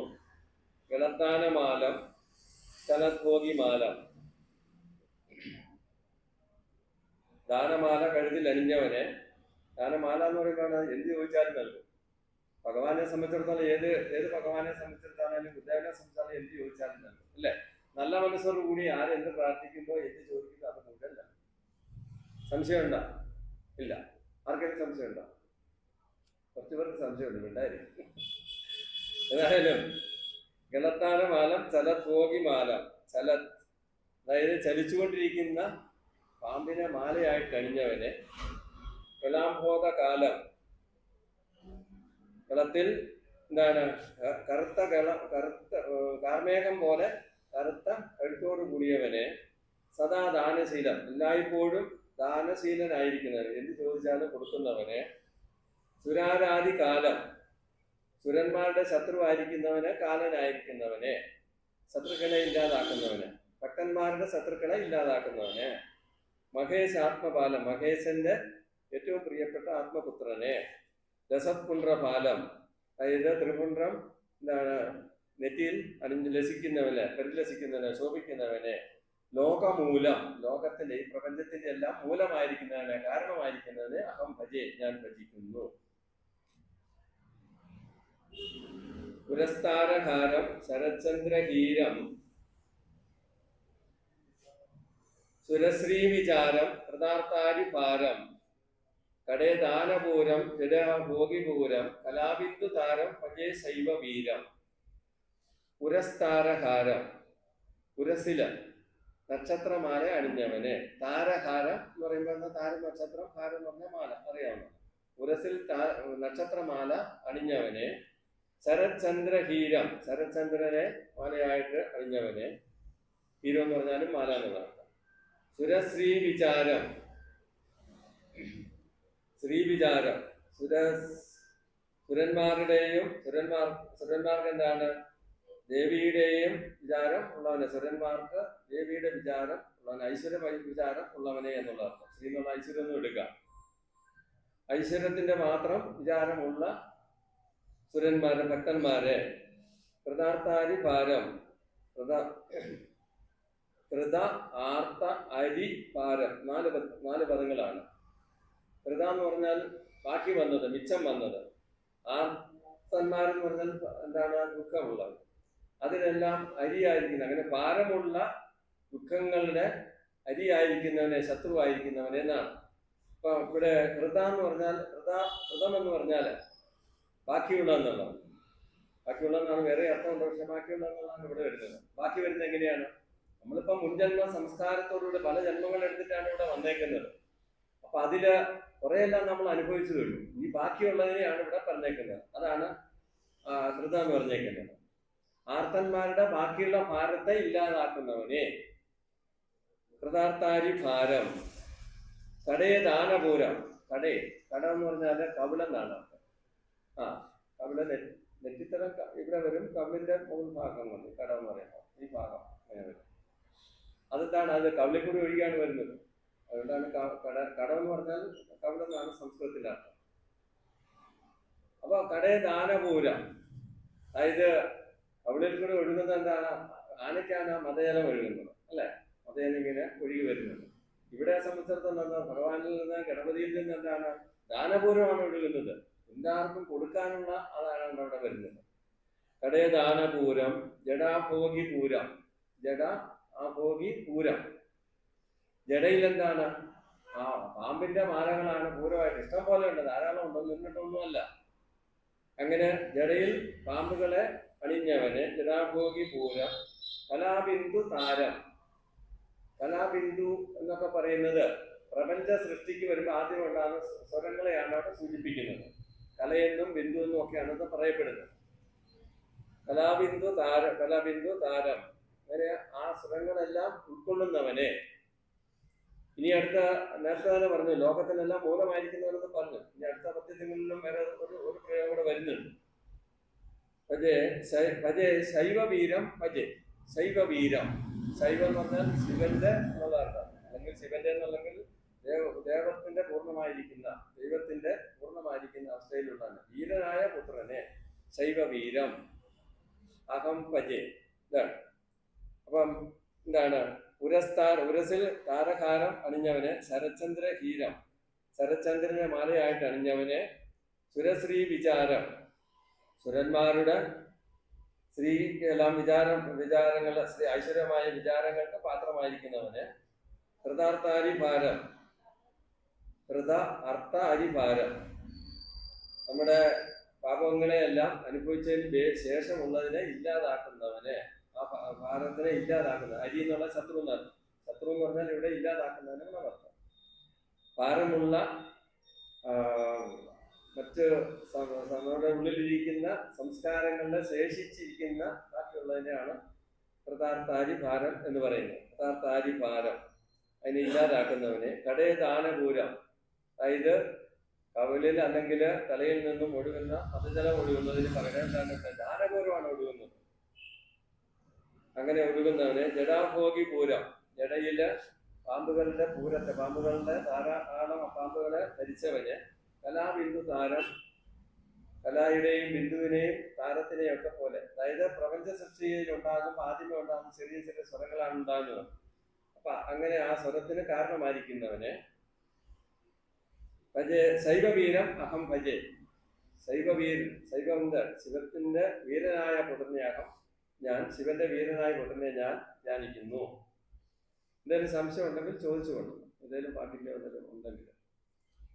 സമയം കൂടുതലില്ല, അതുകൊണ്ടാണ് സ്പീഡിൽ പോകുന്നത്. കരാരൂഢ മോക്ഷം വിപത് പങ്കദക്ഷം ചലത്സാര സാക്ഷം പരാശക്തി പക്ഷം ശ്രുതാമർദ്യ വൃക്ഷം സുരാരിദ്രുതക്ഷം പരാനന്ദപക്ഷം ഭജേ ശ്രീ ശിവാക്ഷം. കര ആരൂഢ മോക്ഷം, കരത്തിൽ ആരൂഢമായിരിക്കുന്ന മോക്ഷം നൽകുന്നവനെ. നമുക്കെല്ലാം മോക്ഷത്തിനുള്ള വഴികൾ ഇഷ്ടം പോലെയുണ്ട്. നമ്മൾ എന്തുകൊണ്ടാണ് പുത്രകളത്ര മിത്രം എന്നൊക്കെ പറഞ്ഞ് അങ്ങനെ ഇരിക്കുകയാണ്? അതിനെക്കുറിച്ചാണ് നമുക്ക് ചിന്ത കൂടുതൽ, അല്ലെ? നമുക്ക് ദൈവത്തിനെ കുറിച്ചുള്ള ചിന്ത, ദൈവിക ചിന്ത വളരെ ചുരുക്കമാണ്. അതാണ് ഇവിടെ വന്നിരുന്നപ്പോഴും ഞാൻ വരുന്ന കുറെ നേരം ഇരുന്നപ്പോൾ ഇരുന്ന അമ്മമാരെ കെട്ടി എന്നൊക്കെ ചെല്ലുന്നതും പറയുന്നതും ഒക്കെ എന്താണ്? വേറെ മറ്റ് ഗാർഹിക കാര്യങ്ങളും മറ്റു കാര്യങ്ങളെ കുറിച്ചൊക്കെയാണ് ചിന്ത മുഴുവൻ വരുന്നത്, അല്ലേ? അതെ, അതാണ്. അത് തെറ്റാന്നല്ല, തെറ്റാണ് എങ്കിലും നമ്മളുടെ സ്വഭാവമാണ്. മറ്റുള്ള കാര്യങ്ങളെ കുറിച്ച് പ്രായമുള്ള ആളുകളെ സംബന്ധിച്ചോളം നീ എന്നതിന് ഇരിക്കുന്നത്, അല്ലേ? ഉള്ളത് കൊണ്ട് ബാക്കി ഇനി ഏറെ എന്താണ് എൻ്റെ ഇതിൽ പറയുന്ന പോലെ നമ്മുടെ പ്രാർത്ഥനയെ പറയുന്നത് പോലെ എൻ്റെ ജീവിതം സുഖമായിരിക്കുവാൻ കഴിയണമേ. അപ്പോൾ ആ ഒരു പ്രാർത്ഥന മാത്രം മതി, പോരെ? അതെ, ഗദ്യ പ്രാർത്ഥനയിൽ പറയുന്നത് ഒന്നും വേണ്ടാന്ന് ഗുരുദേവൻ പറഞ്ഞിട്ടില്ല, എല്ലാം വേണം. പക്ഷെ എന്താണ്? അത് ജനകനെ പോലെ ആയിരിക്കണം, അല്ലേ? അതെ, ഇതിനൊന്നും പറ്റലില്ലാതെ മാറി നിൽക്കണം, അതാണ്. ഇതൊന്നും അല്ല എന്നുള്ളൊരു ബോധം നമുക്കുണ്ടാകണം. കരാരൂഢ മോക്ഷം വിവത് പങ്കദക്ഷം ചലത് സാരസാട്ട്. കരാരൂഢ മോക്ഷം, കരത്തിൽ ആരൂഢമായിരിക്കുന്ന മോക്ഷം ഉള്ളവനെ, കരത്തിൽ എന്താണ് മോക്ഷമാണ് ഇരിക്കുന്നത്, ആ മോക്ഷം നൽകുന്നവനെ. വിപത് ഭംഗദക്ഷം, വിപത്തുക്കൾക്ക് ഭംഗം വരുത്തുന്ന ദക്ഷനായിരിക്കും. ദക്ഷൻ എന്ന് പറഞ്ഞാൽ മരം വെട്ടുകാരൻ എന്നുള്ളതാണ് അർത്ഥം. വിപത് ഭംഗദക്ഷം, വിപത്തിനെ ഭംഗം വരുത്തുന്നവനെ. ചലൽ സാരസ അക്ഷം, ചലത്ത് സാരസ എന്ന് പറഞ്ഞാൽ എല്ലായ്പ്പോഴും, ചലത്ത് ചലിച്ചുകൊണ്ടിരിക്കുന്ന അക്ഷമുള്ളവനെ, അതായത് എല്ലായ്പ്പോഴും ചലിച്ചുകൊണ്ടിരിക്കുന്ന കണ്ണുകൾ ഉള്ളവനെ. നിങ്ങളുടെ കണ്ണിപ്പോൾ കൂടുതൽ ചലിക്കുന്നില്ല, എൻ്റെ കണ്ണ് കൂടുതൽ ചലിക്കുന്നുണ്ട്. എന്തുകൊണ്ടാണ്? ഞാൻ നിങ്ങളെ ഓരോരുത്തരെയും മാറി മാറി നോക്കുന്നുണ്ട്, നിങ്ങൾ എന്നെ മാത്രം നോക്കുന്നത്, അല്ലേ? അതെ, എന്ന് പറഞ്ഞതുപോലെ ഈ ഭക്തന്മാരെ മുഴുവനും അവർക്ക് എന്താണ് വേണ്ടത്, എന്താണെന്നുള്ളത് എപ്പോഴും ഇങ്ങനെ നോക്കിക്കൊണ്ട് അവർക്ക് ഇരിക്കുമ്പോൾ എന്താണ് കണ്ണുകൾ ചലിക്കുന്നത്. അതാണ് ആ അർത്ഥത്തിൽ വേണം നമ്മൾ എടുക്കാനായിട്ട്. ചലൽ സാരസ അക്ഷം, സാരസ എന്ന് പറഞ്ഞാൽ എല്ലായ്പ്പോഴും ചലിച്ചുകൊണ്ടിരിക്കുന്ന കണ്ണോട് കൂടിയവനെ. പരാശക്തി പക്ഷം, പരാശക്തി എന്ന് പറഞ്ഞാൽ ഇവിടെ ദേവി അല്ലെങ്കിൽ പാർവതി എന്നോ അല്ലെങ്കിൽ ലക്ഷ്മി എന്നോ എന്ത് വേണേലും എടുക്കുക. ആ പക്ഷം അങ്ങനെയുള്ളവനെ, പരാശക്തിയോടൊപ്പം നിൽക്കുന്നവന്. ശ്രുതാമർത്യവൃക്ഷം, ആശ്രിതന്മാരായിട്ടുള്ളവർക്ക് എന്താണ്, ആശ്രിതന്മാരായിട്ടുള്ള മർത്യർക്ക് വൃക്ഷമായിരിക്കുന്നവനെ. എങ്ങനെയാണ് ആ വൃക്ഷം? നമുക്ക് എന്താ പറയാനുള്ളത്? നമുക്ക് വേണ്ടതെല്ലാം തരുന്ന വൃക്ഷമാണ്, അല്ലേ? തണലും തടിയും വിറകും അതുപോലെ തന്നെ ഭക്ഷണവും എല്ലാം തരുന്ന വൃക്ഷമാണ്. അതുകൊണ്ടാണ് പുത്രലാഭാത് വൃക്ഷലാഭം എന്ന് പറയുന്നത്. ഒരു പുത്രൻ ഉണ്ടാകുന്നതിലും ഭേദം, അതിനേക്കാളും ലാഭമാണ് എന്താണ്, അതിനേക്കാളും പുണ്യമാണ് ഒരു തൈ നടുന്നത്. നമ്മളത് മറന്നു പോകുന്നുണ്ട്, ഇല്ലേ? ശ്രുതാമർത്യ വൃക്ഷം, ആശ്രിതന്മാരായിരിക്കുന്ന ഭക്തന്മാരായിരിക്കുന്ന മർത്യന്, മനുഷ്യന് എന്താണ് വൃക്ഷമായിരിക്കുന്നവന്. സുരാരിദ്രു തക്ഷം, ധ്രു എന്ന് പറഞ്ഞാൽ എന്താണ് അർത്ഥം? ദ്രുമം, മരം. അപ്പം സുരന്മാരുടെ അരിക്ക്, ശത്രുവിന്, അതായത് ഭക്തന്മാരുടെ ശത്രുക്കളായിരിക്കുന്നവന് എന്താണ് തക്ഷനായിരിക്കുന്നവന്. തക്ഷൻ എന്ന് പറഞ്ഞാൽ നമ്മളിപ്പോ പറഞ്ഞിരുന്നു, ദക്ഷൻ എന്ന് പറഞ്ഞാലും ഒരേ ഇതിൽ തന്നെയാണ് വരുന്നത്, ഒരേ അർത്ഥം തന്നെയാണ്. അതിനാൽ തക്ഷൻ എന്നർത്ഥം. തക്ഷൻ തടിയെ മുഴുവൻ ഇല്ലാതെയാക്കുന്നവരാണ്. അതിനാൽ അങ്ങനെയുള്ള അവർക്ക് എന്താണ്, അവരുടെ മരത്തിനെ ഇല്ലാതാക്കുന്നവനെ, അല്ലെങ്കിൽ അവരെ ഇല്ലാതാക്കുന്നവനെ എന്നാണ് അർത്ഥം. സുരാരീദ്രു തക്ഷം, സുരന്മാരുടെ ശത്രുവായിട്ടുള്ളവന് തക്ഷനായിരിക്കുന്നു, ശത്രുക്കളെ ഇല്ലാതാക്കുന്നവനെ. പരാനന്ദപക്ഷം ഭജേ ശ്രീ ശിവാക്ഷം, പരാനന്ദപക്ഷം, പരമമായ ആനന്ദത്തിന് പക്ഷമായിരിക്കുന്നവനെ, ആനന്ദം നൽകുന്നവന്. ഭജേ ശ്രീ ശിവാക്ഷം, അഹം ശ്രീ ശിവൻ. ശ്രീ എന്ന് പറഞ്ഞാൽ ഐശ്വര്യം എന്ന് എടുക്കാം, അല്ലെങ്കിൽ ശ്രീ ശിവൻ എന്നുള്ളത് എടുക്കാം, ലക്ഷ്മി എന്നും എടുക്കാം. അപ്പൊ ഏതായാലും അങ്ങനെ ലക്ഷ്മി സമേതനായ ശിവനെ ഞാൻ അല്ലെങ്കിൽ എന്താണ് ഗണപതിയെ ഞാൻ ഭജിക്കുന്നു എന്നുള്ള അർത്ഥം. ഇനി അല്ലെങ്കിൽ ഐശ്വര്യത്തോടു കൂടിയ ശിവനെ അല്ലെങ്കിൽ ഗണപതിയെ ഞാൻ നമസ്കരിക്കുന്നു എന്ന് വേണേലും ഓർക്കാം. അപ്പൊ കരാരൂഢ മോക്ഷം, കയ്യിൽ മോക്ഷമുള്ളവന്. വിപത്ഭംഗദക്ഷം, വിപത്തുക്കൾക്ക് ഭംഗം വരുത്തുന്ന തക്ഷനായവന്, അല്ലെങ്കിൽ ആ മരുന്നിനെ ഇല്ലാതെയാക്കുന്നവന്. ചലത്സാരസാക്ഷം, എപ്പോഴും ചലിച്ചുകൊണ്ടിരിക്കുന്ന കണ്ണോട് കൂടിയവന്. പരാശക്തി പക്ഷം, പരാശക്തിയുടെ കൂടിയവന് അല്ലെങ്കിൽ ആ പക്ഷത്തുള്ളവന്. ശ്രുതാമർത്യ വൃക്ഷം, ആശ്രയിക്കുന്ന മർത്യർക്ക് വൃക്ഷമായിരിക്കുന്നവന്, തണലായിരിക്കുന്ന എല്ലാ ഭാഗ്യങ്ങളും കൊടുക്കുന്ന, എല്ലാ നന്മയും കൊടുക്കുന്നവന്. സുരാരീതിരു തക്ഷം, സുരന്മാരായിട്ടുള്ള അല്ലെങ്കിൽ ഭക്തന്മാരായിട്ടുള്ളവർക്ക് അരിയായിരിക്കുന്ന മരത്തിന് തക്ഷനായിരിക്കുന്നവന്, അതിനെ ഇല്ലാതാക്കുന്നവന്, അതായത് ശത്രുക്കളെ ഇല്ലാതാക്കുന്നവന്. പരാനന്ദപക്ഷം, പരാനന്ദം എന്ന് പറഞ്ഞാൽ പരമമായ ആനന്ദത്തിന്റെ പക്ഷത്താനന്ദം നൽകുന്നവന്. ശ്രീ ശിവാക്ഷം, ശ്രീ ഐശ്വര്യത്തോടു കൂടിയ അക്ഷത്തോടു കൂടിയവനെ. അഹം ഭജേ, ഞാൻ ഭജിക്കുന്നു. അടുത്തത് 6ാമത്തെ പദ്യം. സദാശം സുരേശം സദാ പാതുമീശം നിദാനോത്ഭവം ശാങ്കരപ്രേമകോശം ധൃതശ്രീ നിശേഷം രസദന്തകോശം ചലച്ചൂലഭാസം പദേ കൃതഭാസം. സദാസം സുരേശം. സദാസം സം എന്ന് പറഞ്ഞാല് എന്താണ്? സർവ എപ്പോഴും ഐശ്വര്യത്തെ നൽകുന്നവന്. സുരേശം സുരന്മാരുടെ ഈശ്വരനായിരിക്കുന്നവന്. സദാ പാതും ഈശം പാതും രക്ഷിക്കുന്ന, എല്ലായ്പ്പോഴും രക്ഷിക്കുന്ന ഈശ്വരനായിരിക്കുന്നവനെ. നിദാനോത്ഭവം ഉത്ഭവത്തിന് കാരണമായിരിക്കുന്നവന്, ഈ പ്രപഞ്ചത്തിന്റെ ഉൽപ്പത്തിക്ക് കാരണമായിരിക്കുന്നവനെ. നിദാനം എന്ന് പറഞ്ഞാൽ നമ്മൾ സാധാരണ മലയാളത്തിൽ പറയാം, ഈ നിദാനം എന്ന് പറഞ്ഞാൽ കാരണം. ഉത്ഭവത്തിന് ഉൽപ്പത്തിക്ക് കാരണമായിരിക്കുന്നവന്. ശങ്കര പ്രേമകോശം, ശങ്കരൻ എന്ന് പറഞ്ഞാൽ ശിവന്റെ പ്രേമത്തിന് പാത്രീഭൂതമായവനെ. ധൃത ശ്രീ നിശേഷം, ധൃത എന്ന് പറഞ്ഞാൽ ധരിച്ച, ശ്രീ എന്ന് പറഞ്ഞാൽ ഐശ്വര്യത്തോടു കൂടിയ, നിശ ഈശം നിശേഷം. നിശേഷം എന്ന് പറഞ്ഞാൽ ആരാ? നിശയുടെ ഈശൻ ആരാണ്? ചന്ദ്രനാണ്. ചന്ദ്രനെ ധരിച്ചവനെ, ഐശ്വര്യത്തോടുകൂടെ ചന്ദ്രനെ ശിരസിൽ ധരിച്ചവനെ. ദന്തകോശം, അവിടെ ആദ്യമേ ശിവനെ പറ്റി ശിവന്റെ ആരാധനകളെ പറഞ്ഞെങ്കിലും എന്താണ് പിന്നെ പറയുന്നത്? ഗണപതിയുടെ ദന്തത്തിനെ കുറിച്ചാണ്, പോയ ദന്തത്തിനെ കുറിച്ചാണ്. ഒരിടത്തൂടെ ദന്തത്തിന്റെ കാര്യം വരുന്നുണ്ട്. ലസത് ദന്തകോശം. ലസത്ത് എന്ന് പറഞ്ഞാൽ ശോഭിക്കുന്ന, പ്രശോഭിക്കുന്ന എന്നർത്ഥം, വിളങ്ങുന്ന ഒക്കെ അർത്ഥം. ലസത് ദന്തകോശം, കയ്യിലിരിക്കുന്ന എന്താണ്? ദന്തത്തിന്റെ മുറിവ്, കൊമ്പിന്റെ മുറി എന്ന് പറയുന്നത് എന്താണ്? ലസിക്കുന്നതാണ്, പ്രകാശിക്കുന്നതാണ്. അതിനൊക്കെ വേറെ അർത്ഥങ്ങൾ വേറെ ഉണ്ട്. അപ്പൊ അങ്ങനെയുള്ള ആ മുറിഞ്ഞ കൊമ്പോട് കൂടിയവന്, മുറിഞ്ഞ കൊമ്പ് ഉള്ളവന്. ചലച്ചൂലപാശം, ചലത്ത് ശൂല പാശം എന്നാണ്, ചലിച്ചുകൊണ്ടിരിക്കുന്ന ശൂലവും പാശവും ഉള്ളവനെ. അത് ശിവനെയാണ് പറയുന്നത്. അത് ചലത്ത് ശൂലപാശം എന്നുള്ളതാണ് അവിടെ ഇത് രണ്ട് പദങ്ങളുടെ ചേരുപ്പാണ് ചലച്ചൂല എന്ന് പറഞ്ഞത്. തായും ചലത്ത് ശൂല, ശായും കൂടെ വരുമ്പോഴാണ് അവിടെ ചലച്ചൂല എന്ന് വരുന്നത്. ചലശൂലപാശം. കൃത്തപാശം, കൃത്തം, കൃത്തം എന്ന് പറഞ്ഞാൽ മുറിക്കപ്പെട്ട, ഇല്ലാതാക്കപ്പെട്ട എന്നുള്ള അർത്ഥം. എന്തിനാണ് ഇല്ലാതാക്കുന്നത്? നമ്മുടെ എന്താണ്? നമ്മുടെ പാപങ്ങളെ, നമ്മുടെ അല്ലെങ്കിൽ പാപഫലങ്ങളെ, മുൻജന്മ പാപങ്ങളെയൊക്കെ ഇല്ലാതെയാക്കുന്നവനെ. കൃത്തപാശം. പാശം എന്ന് പറഞ്ഞാൽ എന്താണ്? മുറിക്കുന്ന കയറ്, അതിനെയൊക്കെ മുറിക്കുന്നത്. കൃത്തം എന്ന് പറഞ്ഞാൽ മുറിക്കുന്ന കയറ്. എന്തിനാണ് മുറിക്കുന്നത്?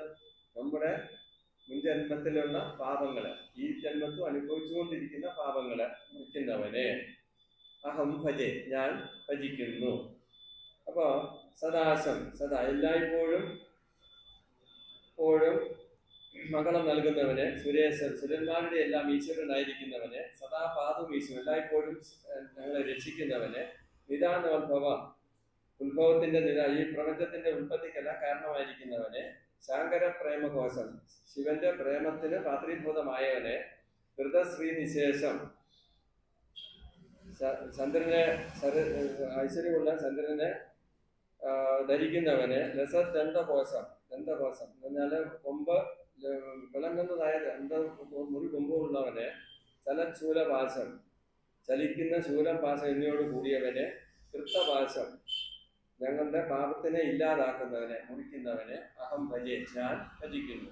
എടുത്തത് തദാനേക സന്തം സദാദാനവന്തം ഉദശ്രീകരന്തം ഗജാസ്യം വിഭാന്തം കരാത്മീയദന്തം ത്രിലോകൈക വൃന്ദം സുമന്തം പരന്തം ഭജേഹം ഭവന്തം.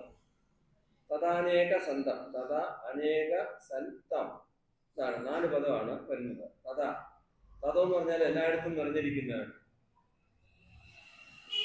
തഥാ അനേക സന്തം, അനേകമായിട്ടുള്ളവനാണ്. അപ്പൊ എല്ലായിടത്തും നിറഞ്ഞിരിക്കുന്ന ഒരാളാണ്, പക്ഷെ അത് അനേകമാണ്. എങ്ങനെയാണ്? അഹം ബ്രഹ്മാസ്മി തത്വമസി സർവം ഖലുവിധം ബ്രഹ്മാഹ എന്ന് പറയുന്ന മഹാസൂത്ര പ്രകാരമാണ് നമുക്ക് എല്ലായിടത്തും നിറഞ്ഞിരിക്കുന്നത് ആ ഒരു ചൈതന്യം തന്നെയാണ്. അത് പുല്ലിലും പൂവിലും ഒക്കെ എന്താണ്? ജീവചൈതന്യമായിട്ടിരിക്കുന്നത് പുല്ലിലും ചെടിയിലും മനുഷ്യരിലും മൃഗങ്ങളിലും എല്ലാം ഇരിക്കുന്ന ഒരേ ആത്മാവ് തന്നെയാണ്. അതാണ് അനേക സന്തം എന്ന് പറഞ്ഞേക്കുന്നത്. തഥ ആണ്, എല്ലായിടത്തും നിറഞ്ഞിരിക്കുന്നതാണ്. തഥാ അനേക സന്തം. സൻ എന്ന് പറഞ്ഞ നേരത്തെ പറഞ്ഞു, വിഷ്ണുവിനെയും ശിവനെയും ഒക്കെ സൂചിപ്പിക്കുന്ന. സൻ എന്ന് പറഞ്ഞാൽ അതിന്റെ അർത്ഥം വിഷ്ണു ശിവന് ഇതെല്ലാം ദേവന്മാരെന്നുള്ള അർത്ഥത്തിലാണ്. സന്തം, അങ്ങനെയുള്ളവനെ. സദാ ദാനവന്തം, സദാ ദാനം, എല്ലാവർക്കും എന്ത് വേണേലും കൊടുക്കുന്നവനെ, എല്ലായ്പ്പോഴും എന്ത് വേണേലും കൊടുക്കുന്നവനെ. ബുധശ്രീ കരന്തം, ബുധന്മാരുടെ ശ്രീകരമായിരിക്കുന്നവന്. ബുധൻ ബുധൻ എന്ന് പറഞ്ഞാൽ അറിവുള്ളവർക്ക്, ജ്ഞാനികൾക്ക്, ഭക്തന്മാർക്ക് എന്നർത്ഥം. ബുധ ശ്രീകരം തം, അങ്ങനെ അറിവുള്ളവർക്ക് ശ്രീകരമായിട്ട് ഐശ്വര്യമായിട്ട് ലഭിക്കുന്ന അങ്ങേക്ക് ഗജാസ്യം വിഭാന്തം. ഗജാസ്യം, ആസ്യം എന്ന് പറഞ്ഞാൽ മുഖം, ആനയുടെ മുഖത്തോട് കൂടിയവനെ. വിഭാന്തം, വിഭാന്തം എന്ന് പറഞ്ഞാൽ വിഭു, ഉണ്ടായിരിക്കുന്നതിനല്ല മന്ദമായിരിക്കുന്നത്, അന്തകനായിരിക്കുന്നത് എന്നാണ് അർത്ഥം. ഈ പ്രപഞ്ചത്തിൽ എന്തെല്ലാം ഉണ്ടായിട്ടുണ്ടോ അത് മുഴുവനും ഇല്ലാതാകുന്നതാണ്, ഒന്നുമില്ല ശേഷിക്കുന്നത്. ഉണ്ടാ ഭൗതികമായ ഒരു വസ്തുക്കളും ശേഷിക്കുകയില്ല. നമ്മുടെ ശരീരം ശേഷിക്കുകയില്ല, മരങ്ങൾ ശേഷിക്കുകയില്ല, കല്ലും മണ്ണും ഒന്നും ശേഷിക്കുകയില്ല. അപ്പൊ അങ്ങനെയുള്ളവന് വിഭാന്തം, ഇതിനെല്ലാം അന്തകനായിട്ടുള്ളവന് കരാത്മീയ ദന്തം. കരത്തിൽ എന്താണ്? ആത്മീയ ദന്തമാണുള്ളത്. അതിന്റെയൊക്കെ കഥകളൊക്കെ പറഞ്ഞു പോകാൻ പറ്റുകയില്ല, അതൊക്കെ എന്താണ്, സിംബോളിക്കാണ് മുഴുവൻ. കരത്തിൽ ആത്മീയ ദന്തം ഇരിക്കുന്നവന് ത്രിലോകൈക വൃന്ദം. ത്രിലോക ഏക വൃന്ദം, അതാണ് ത്രിലോകം. ത്രിലോകങ്ങൾക്കും ഏക വൃന്ദം, ഏകം. ത്രിലോകൈക, ത്രിലോക ഏക എന്നാണ് സന്ധി വരുമ്പോഴത്തേക്കാണ്, അത് സമാസം വരുമ്പോഴത്തേക്കാണ്, സന്ധി വരുമ്പോഴാണ് ത്രിലോകൈക എന്ന് വന്നത്. ത്രിലോക ഏക വൃന്ദം. വൃന്ദം എന്ന് പറഞ്ഞാൽ ഞെട്ട്. ഈ ത്രിലോകങ്ങൾക്ക് മുഴുവനും ഞെട്ടായിരിക്കുന്നവന്, അതിനെല്ലാം ഒന്നിച്ച് നിൽക്കുന്നവന്. അപ്പം ത്രിലോകൈക വൃന്ദം നമുക്ക് എന്താണ്, 3 ലോകങ്ങളാണ് പറഞ്ഞത്. ആ ലോകങ്ങൾക്കെല്ലാം ഞെട്ടായിരിക്കുന്നവനെ ത്രിലോകൈക വൃന്ദം. വൃന്ദം എന്ന് പറഞ്ഞാൽ ഞെട്ട്.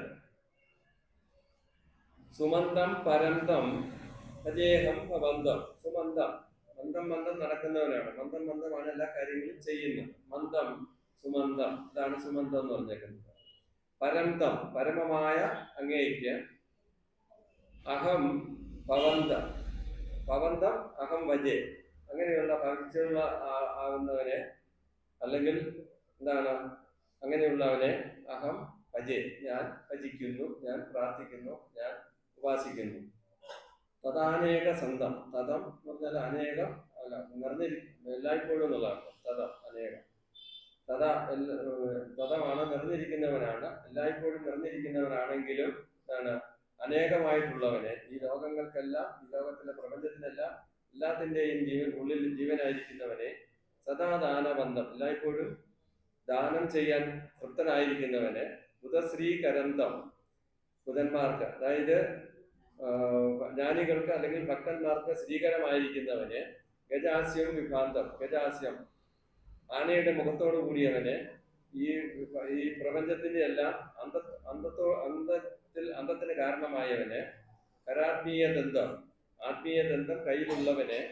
ത്രിലോകൈക വൃന്ദം, 3 ലോകങ്ങൾക്കും ഞെട്ടായിരിക്കുന്നവന്, അതിനെല്ലാം ബന്ധപ്പെടുത്തി നിർത്തിക്കുന്നവന്. സുമന്തം പരന്തം, വളരെ മന്ദമായിട്ട് നടക്കുന്നവന്, പോകുന്നവന്.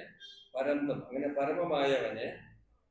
അഹം ഭവന്തം, അങ്ങനെയുള്ള അങ്ങയെ അഹം ഭജെ, ഞാൻ ഭജിക്കുന്നു. ഇനി 8ാമത്തേതിലേക്ക്. ശിവപ്രേമപിണ്ഡം പരം സ്വർണവർണം ലസദന്തഖണ്ഡം സദാനന്ദപൂർണം വിവർണ പ്രഭാസ്യം ധൃതസ്വർണ പാണ്ഡം ചലച്ചാരു ശുണ്ഡം ഭജേരന്തി തുണ്ടം. ശിവപ്രേമപിണ്ഡം, ശിവന് പ്രേമഭാജനമായവനെ. പിണ്ഡം എന്ന് പറഞ്ഞാൽ എന്താണ്, ശരീരമുള്ളവനെ എന്നുള്ള അർത്ഥം. പിണ്ഡം എന്ന് പറയുമ്പോൾ ശിവന്റെ പ്രേമത്തിന് പാത്രീഭൂതമായവന്. പരം സ്വർണവർണം, പരമാണ്. പരം എന്ന് പറഞ്ഞാൽ നമ്മുടെ ഏറ്റവും അത്യുന്നതമായിട്ടുള്ളത്. സ്വർണവർണം, സ്വർണവർണത്തോടു കൂടിയവന്. ലസത് ദന്തഖണ്ഡം, ലസത് വിലസിക്കുന്ന അല്ലെങ്കിൽ പരിശോഭിക്കുന്ന ദന്തഖണ്ഡത്തോടു കൂടിയവന്, മുറിഞ്ഞ കൊമ്പോട് കൂടിയവന്. സദാ ആനന്ദപൂർണം, എല്ലായ്പ്പോഴും ആനന്ദത്തോട് കൂടിയവനെ. വിവർണപ്രഭാസ്യം, വിവർണപ്രഭ ആസ്യം, ആസ്യം എന്ന് പറഞ്ഞാൽ മുഖം ശരീരം ഒക്കെ ഞാൻ പറഞ്ഞല്ലോ പല വർണ്ണത്തോടു കൂടിയതാണ്. ചിലപ്പോൾ മാറി മാറി വരുന്നതാണ്. ചിലപ്പോൾ തോന്നും സ്വർണ്ണവർണ്ണമാണെന്ന് തോന്നും, ചില സമയത്ത് തോന്നും അത് വെള്ളിയാണെന്ന് തോന്നും, ബാക്കിയുള്ള സമയത്ത് വേറെ എന്തെങ്കിലും ആണെന്ന് തോന്നും. വിവർണപ്രഭാസ്യം ധൃത സ്വർണ്ണഭാണ്ഡം, സ്വർണ്ണഭാണ്ഡം ധരിച്ചവന്. ധൃതം പറഞ്ഞാൽ ധരിച്ചിരിക്കുന്നവന്. സ്വർണ്ണഭാണ്ഡം ധരിച്ചതിനെ പുറത്ത് കെട്ടിയിട്ടെന്നല്ല, ആ ശരീരം കണ്ടു കഴിഞ്ഞാൽ അങ്ങനെയാണ് തോന്നുക. ആ കളറോട് കൂടിയ സ്വർണ്ണഭാണ്ഡത്തോട് കൂടിയ സ്വർണ്ണഭാണ്ഡം പോലെ ഇരിക്കുന്നവനെ. ചലച്ചാരു തുന്നം ശുണ്ഠം, ഇവിടെ ശുണ്ഠം എന്ന് വന്നു. ആ തുമ്പിക്കൈ എന്നുള്ള പദം ഇവിടെ വന്നിട്ടുണ്ട്. അപ്പൊ ആദ്യത്തേതില് തുന്തം എന്ന് പറഞ്ഞാൽ അത് അവിടെ എന്താണ് അതിന്റെ എല്ലാം ശരിയാകും, അലങ്കാരം ശരിയാകുകയും ചെയ്യും, അർത്ഥവും ശരിയാകും. അപ്പൊ അങ്ങനെയാണ് എനിക്ക് തോന്നുന്നത്. നമുക്കത് ഗുരുദേവൻ എഴുതിയതിന് ഇനി ഏതാണ് ശരി എങ്ങനെയാണെന്നുള്ളത് നമുക്ക് തിരുത്താൻ പറ്റുകയില്ല, നമ്മുടെ ചെറിയ അറിവുകൾ. പക്ഷെങ്കിൽ സാഹചര്യങ്ങളെല്ലാം വെച്ച് നോക്കുമ്പോൾ തുന്തം തന്നെയാണ് വരാൻ ചാൻസ്. ഗുരുദേവൻ ഒരു തെറ്റും വരുന്നില്ല. അപ്പൊ ഈ അല്ലാതെ വരികയാണെങ്കിൽ അവിടെ സ്വന്തം വരികയാണെങ്കിൽ അവിടെ എന്താണ്, അവിടെ അലങ്കാരത്തിന് തെറ്റ് വരും. ആ ഓരോ പദ്യത്തിന്റെയും അവസാനത്തെ അക്ഷരം ഓരോന്ന് നോക്കുമ്പോൾ ആ പദ്യത്തിന്റെ അക്ഷരത്തിന് 4 ഇടത്ത് ഒരേ അക്ഷരത്തിന്റെ ബാക്കിയുള്ളിടത്തെല്ലാം അവിടെ മാത്രം അങ്ങനെ വന്നിട്ടില്ല. ശിവപ്രേമപിണ്ഡം പരം സ്വർണവർണ്ണം രസദണ്ഡഖണ്ഡം സദാനന്ദപൂർണം വിവർണ പ്രഭാസ്യം. പല വർണ്ണങ്ങളോടുകൂടിയ പ്രഭയോടുകൂടിയ മുഖമുള്ളവനെ. ധൃതസ്വർണഭാണ്ഡം, സ്വർണ്ണഭാണ്ഡം ധരിച്ചവന്, സ്വർണം പോലെയുള്ള ശരീരമുള്ളവന് അല്ലെങ്കിൽ സ്വർണം ധരിച്ച പോലെ ഇരിക്കുന്നവനെ. ചലച്ചാരു ചുണ്ടം, ചലത്ത് ചാരു, അതാണ് ചലച്ചാരു എന്ന് പറഞ്ഞത്. ചലച്ചാരു ചുണ്ടം, ചുണ്ടം എന്ന് പറഞ്ഞാൽ തുമ്പിക്കൈ. ചലിച്ചുകൊണ്ടിരിക്കുന്ന മനോഹരമായ തുമ്പിക്കൈയോട് കൂടിയവനെ.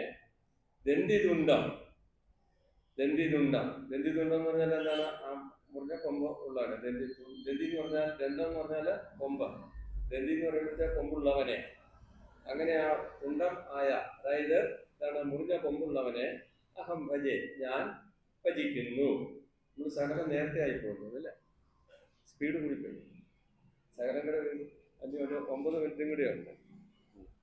ഏതായാലും ഇനി എന്തെങ്കിലും സംശയം ചോദിക്കാനുണ്ടെങ്കിൽ ചോദിക്കാം. ഇവിടെയെങ്കിലും അർത്ഥത്തിന് എന്തെങ്കിലും പോരാഴികയോ എന്തെങ്കിലും നിങ്ങൾക്ക് സംശയം ഉണ്ടെങ്കിൽ. അപ്പൊ ഇങ്ങനെ നമ്മള് കൃതികളെ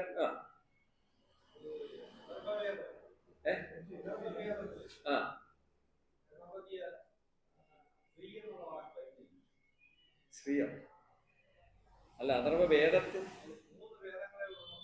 അത് തന്നെ.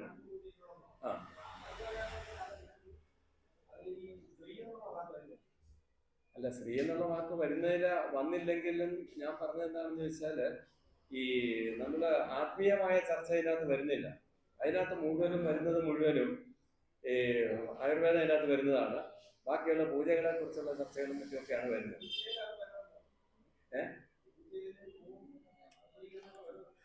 വരും, സ്ത്രീ എന്ന് വരുന്നില്ല, അതിന്റെ പ്രതിപാദ്യ വിഷയം അതാണ് ഞാൻ പറഞ്ഞത്. വിഷയം വേറെയാണ്. അതുകൊണ്ട് അത് അതെ. അതുകൊണ്ടാണ് വേദം 3 എന്ന് പറയുന്നത്. ഇത് ശങ്കരാചാര്യര് ഞാൻ പറഞ്ഞല്ലോ, ബ്രഹ്മസൂത്രം, ഇത്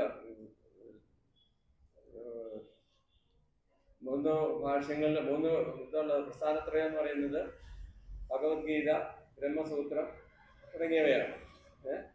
അതിനകത്ത് വരുമ്പോഴത്തേക്കും ഇതൊന്നുമില്ല.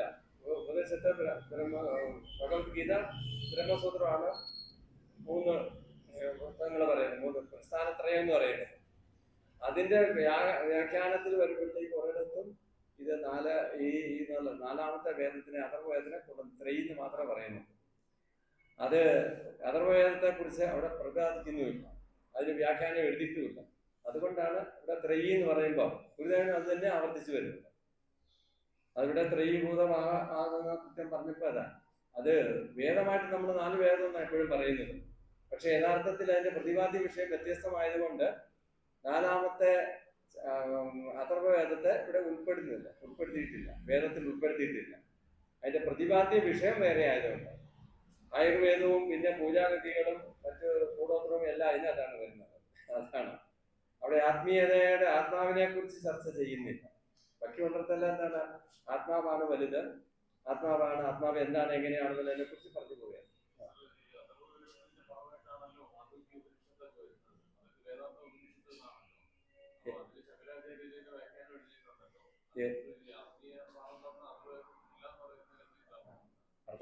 അഥർവവേദത്തില് 3 എന്ന് പറയുമ്പോ പിന്നെ എന്താ, അപ്പൊ ഇതിനെ മുഴുവൻ ത്രയീന്ന് ഗുരുദേവൻ തന്നെ ഇവിടെ പറഞ്ഞു, 3 പറഞ്ഞേക്കുന്നു. അതിൽ വളരെ ചെറിയ ഭാഗം മാത്രമേ അതിനകത്ത് വന്നിട്ടുള്ളൂ. അതാണ് അതിന്. ഇപ്പൊ ഇതിനകത്ത് പറയുമ്പോഴത്തേക്കും വേദത്തിന് ഉപവേദങ്ങളും മറ്റെല്ലാം വരുന്നുണ്ട്. അതിലൊക്കെ എന്താണ് ആത്മീയതയെ കുറിച്ച് മാത്രമാണ് പറഞ്ഞത്.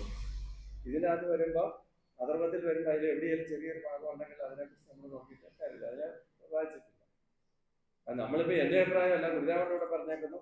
ഇത് കഴിഞ്ഞിട്ട് ശങ്കരാചാര്യം പറഞ്ഞേക്കുന്നതാണ്.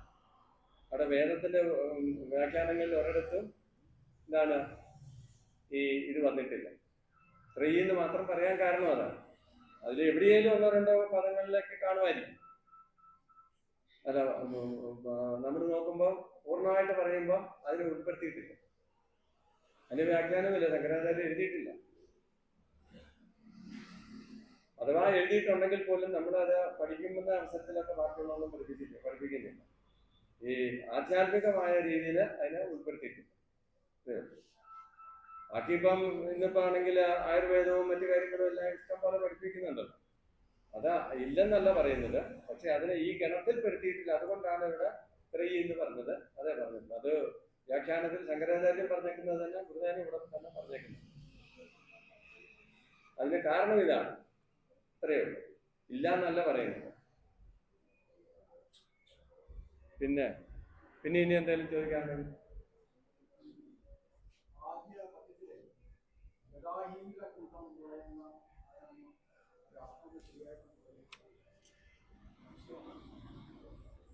ജഡാഹീന്ദ്ര കുന്തം.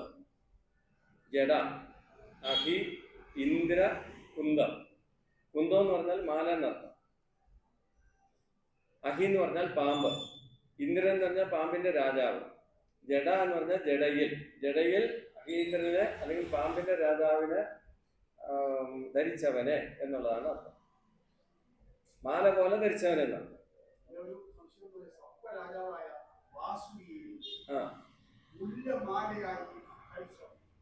അത് തന്നെ പറഞ്ഞു, ഞാനത് തന്നെയല്ല പറഞ്ഞു, വേറെ വ്യത്യാസമൊന്നും പറഞ്ഞില്ലല്ലോ. അഹീന്ദ്രൻ എന്ന് പറയുമ്പോഴത്തേക്ക് എന്താണ്? പാമ്പുകളുടെ രാജാവ്.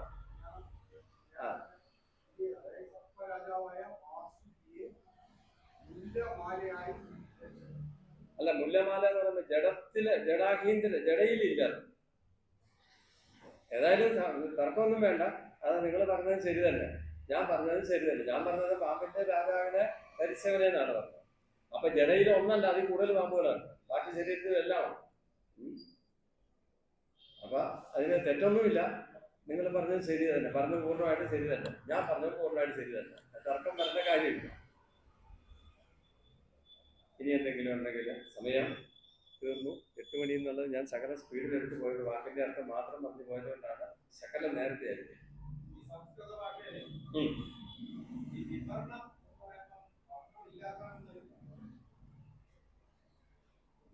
വിവരണം വർണ്ണമില്ലാത്ത അവിടെ അടുത്ത പദങ്ങൾ നോക്കണം. വിവരണ പ്രഭ അല്ല, വർണ്ണമില്ലാത്ത എങ്ങനെയാ പ്രഭ വരില്ല? ഏതാ? സൂര്യന്റെ സപ്തവർണ്ണമാണല്ലോ. അല്ല, കടത്തിപ്പിടുകയൊന്നും വേണ്ട. അതല്ലാതെ തന്നെ പലതും എല്ലാവരും എവിടെ ചെന്ന് കഴിഞ്ഞാലും അത് തന്നെ വരും.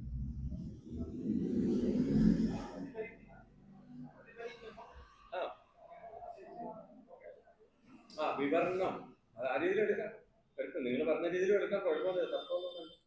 അങ്ങനെ എടുത്താലും ശരി തന്നെ. അതായത് പല വർണ്ണങ്ങളോട് കൂടിയെന്നുള്ളതാണ് അർത്ഥം. വിവരണ പ്രഭാസ്യം എന്നുള്ള ഇവിടെ പറയുമ്പോൾ പ്രഭ എന്ന് പറയുമ്പോഴത്തേക്ക് അതിനൊരു പ്രതിഫലനം വരുന്നുണ്ടല്ലോ, ഇല്ലാതെ അറിയത്തില്ലല്ലോ. അങ്ങനെയുള്ള മുഖത്തോട് കൂടിയാണ്, ശരീരത്തോട് കൂടിയാണ് എന്നുള്ള അർത്ഥം. അത് പല രീതിയിലും അതിന്റെ പറഞ്ഞാലും വലിയ തെറ്റൊന്നുമില്ല. ഏത് അർത്ഥത്തിൽ അങ്ങനെ നിങ്ങൾ പറഞ്ഞ രീതിയിൽ വർണ്ണമില്ലാത്തതെന്ന് പറഞ്ഞാലും കുഴപ്പമില്ല. ഇനി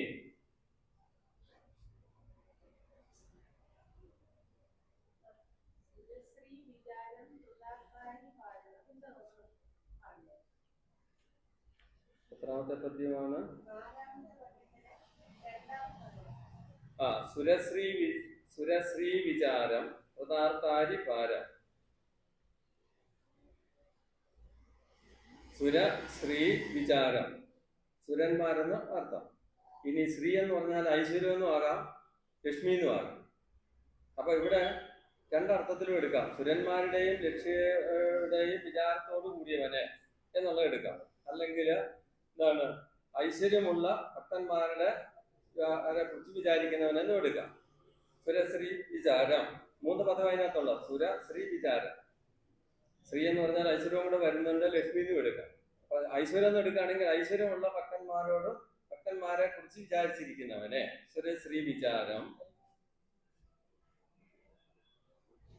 സുരശ്രീ വിചാരം. ഹൃദാർത്ഥാരി ഭാരം. ഹൃദ അർത്ഥ അരി ഭാരം. ഹൃദം എന്ന് പറഞ്ഞാല് എന്താണ് മിച്ചം വന്നത്. അത് മിച്ചം വന്നത് എങ്ങനെയാണെന്ന് നോക്കുമ്പോഴാണ് ഞാൻ പറഞ്ഞത്, നമ്മൾ ജന്മങ്ങൾ അനുഭവിച്ച ഈ ജന്മങ്ങളിൽ അനുഭവിച്ചോ എന്താണ് ആ ദുഃഖത്തിന്റെ ബാക്കിയുള്ളതിനെ നോക്കിയാൽ മതിയല്ലോ. അപ്പൊ അത് ഹൃദാർത്ഥാരി ഭാരം. അങ്ങനെ ഹൃദമായ അർത്ഥത്തിന് അരിയായിരിക്കുന്നവനെ, ഭാരമായ ദുഃഖത്തിന് അരിയായിരിക്കുന്നവനെ. ഹൃദം എന്ന് പറഞ്ഞാൽ നേരത്തെ പറഞ്ഞു കഴിഞ്ഞു, മാറ്റി അല്ല ഇപ്പം അനുഭവിച്ചതിന്റെ ബാക്കിയുള്ളത്. ഹൃദം എന്ന് പറഞ്ഞാൽ ബാക്കി വരുന്നതാണ്. ഓഹരി എന്നൊക്കെ ആണ് അർത്ഥം പറയുന്നത് ശബ്ദധാരാവലിയിൽ. അപ്പം അർത്ഥ അരിഭാരം. ഹൃദ ആർത്ത അരിഭാരം. അർത്ഥമല്ല, ഹൃദ ആർത്ത അരിഭാരം. ആർത്തന്മാരുടെ ഭാരമുള്ള ആർത്തന്മാരുടെ അല്ലെങ്കിൽ ഭാരമുള്ള അവരുടെ ദുഃഖത്തിന് അരിയായിരിക്കുന്നവനെ. ആർത്തന്മാരെന്ന ദുഃഖമുള്ള, ആർത്തം എന്ന് പറഞ്ഞ ദുഃഖം എന്നുള്ള അർത്ഥം. മനസ്സിലായല്ലോ? അതായത് ബാക്കിയുള്ളതെന്നുള്ള അർത്ഥം ഹൃദ എന്ന് പറഞ്ഞാൽ ബാക്കിയുള്ളതെന്നാണ് അർത്ഥം വരുന്നത്. അരിഭാരം, ആർത്ത അരി എന്ന് പറഞ്ഞാൽ ആർത്ത അരിഭാരം എന്ന് പറയുമ്പോഴത്തേക്ക് എന്താണ്? ഭാരം ഉള്ള ആദ്യമേ എടുക്കണം. ഭാരമുള്ള ദുഃഖത്തിന് ശത്രുവായിരിക്കുന്നവന്. ദുഃഖത്തിന് ശത്രുവായി ഇല്ലാതാക്കുന്നതാണ്. തെറ്റെടുക്കാം. അപ്പൊ സമർപ്പിക്കാവല്ല. സാറേ ഇനി എന്തെങ്കിലും ചോദിക്കുകയാണെങ്കിൽ എന്നൊക്കെ അറിയാവുന്ന എന്റെ അറിവിൽ പറ്റുന്നത് ഞാൻ പറയാം. അതേ ഉള്ളൂ. ഇതിപ്പോ പറഞ്ഞപ്പോഴത്തേക്ക് എന്താണ്, നമ്മുടെ തത്വങ്ങളിലേക്ക് മറ്റിതിലേക്കൊന്നും വന്നിട്ടില്ല. അത് കൃത്യമായിട്ട് അർത്ഥം പറഞ്ഞ് മാത്രമേ അതിന്റെ അർത്ഥം വാക്കുകൾ പിരിച്ച് അർത്ഥം പറഞ്ഞ് പോവുക മാത്രമേ ചെയ്തിട്ടുള്ളൂ.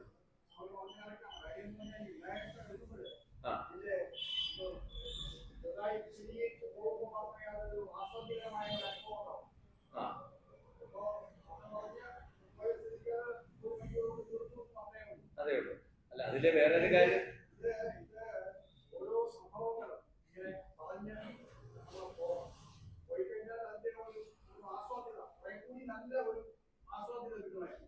ശരിയാണ്. ഇതിന്റെ സമയത്ത് തന്നെ ഞാൻ പറഞ്ഞില്ല, എനിക്കൊരു മണിക്കൂറേ ഉള്ളൂ. അപ്പൊ പിന്നെ ഞാനിവിടെ ഇരിക്കുമ്പോ ഒരു പദ്യം തീർന്നു കഴിഞ്ഞാൽ പോയി ശരിയാകുമല്ല. 8 പദ്യം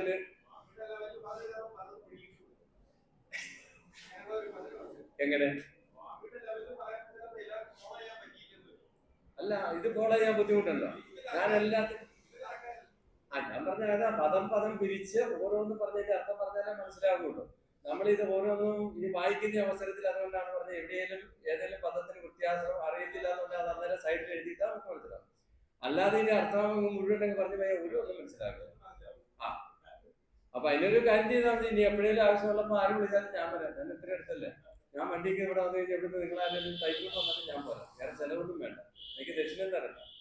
അതാണ് ഇതുപോലെയുള്ളതാകുമ്പോൾ സമയം പോവുക, എനിക്ക് പിന്നെ നഷ്ടമൊന്നും വരികയല്ല. അതുകൊണ്ട് ഇതാണ്, ഇനി എപ്പം വിളിച്ചാലും നിങ്ങൾക്ക് യാതൊരു ചെലവും കൂടാതെ ഞാൻ വന്നത് പോകണം. ആരാ? അല്ല, അത് കുറെ വായിച്ചു വന്നാലും നമ്മള് ഗുരുവിന്റെ ദർശനത്തിൽ നിന്ന് മാറിപ്പോകാൻ പാടില്ല.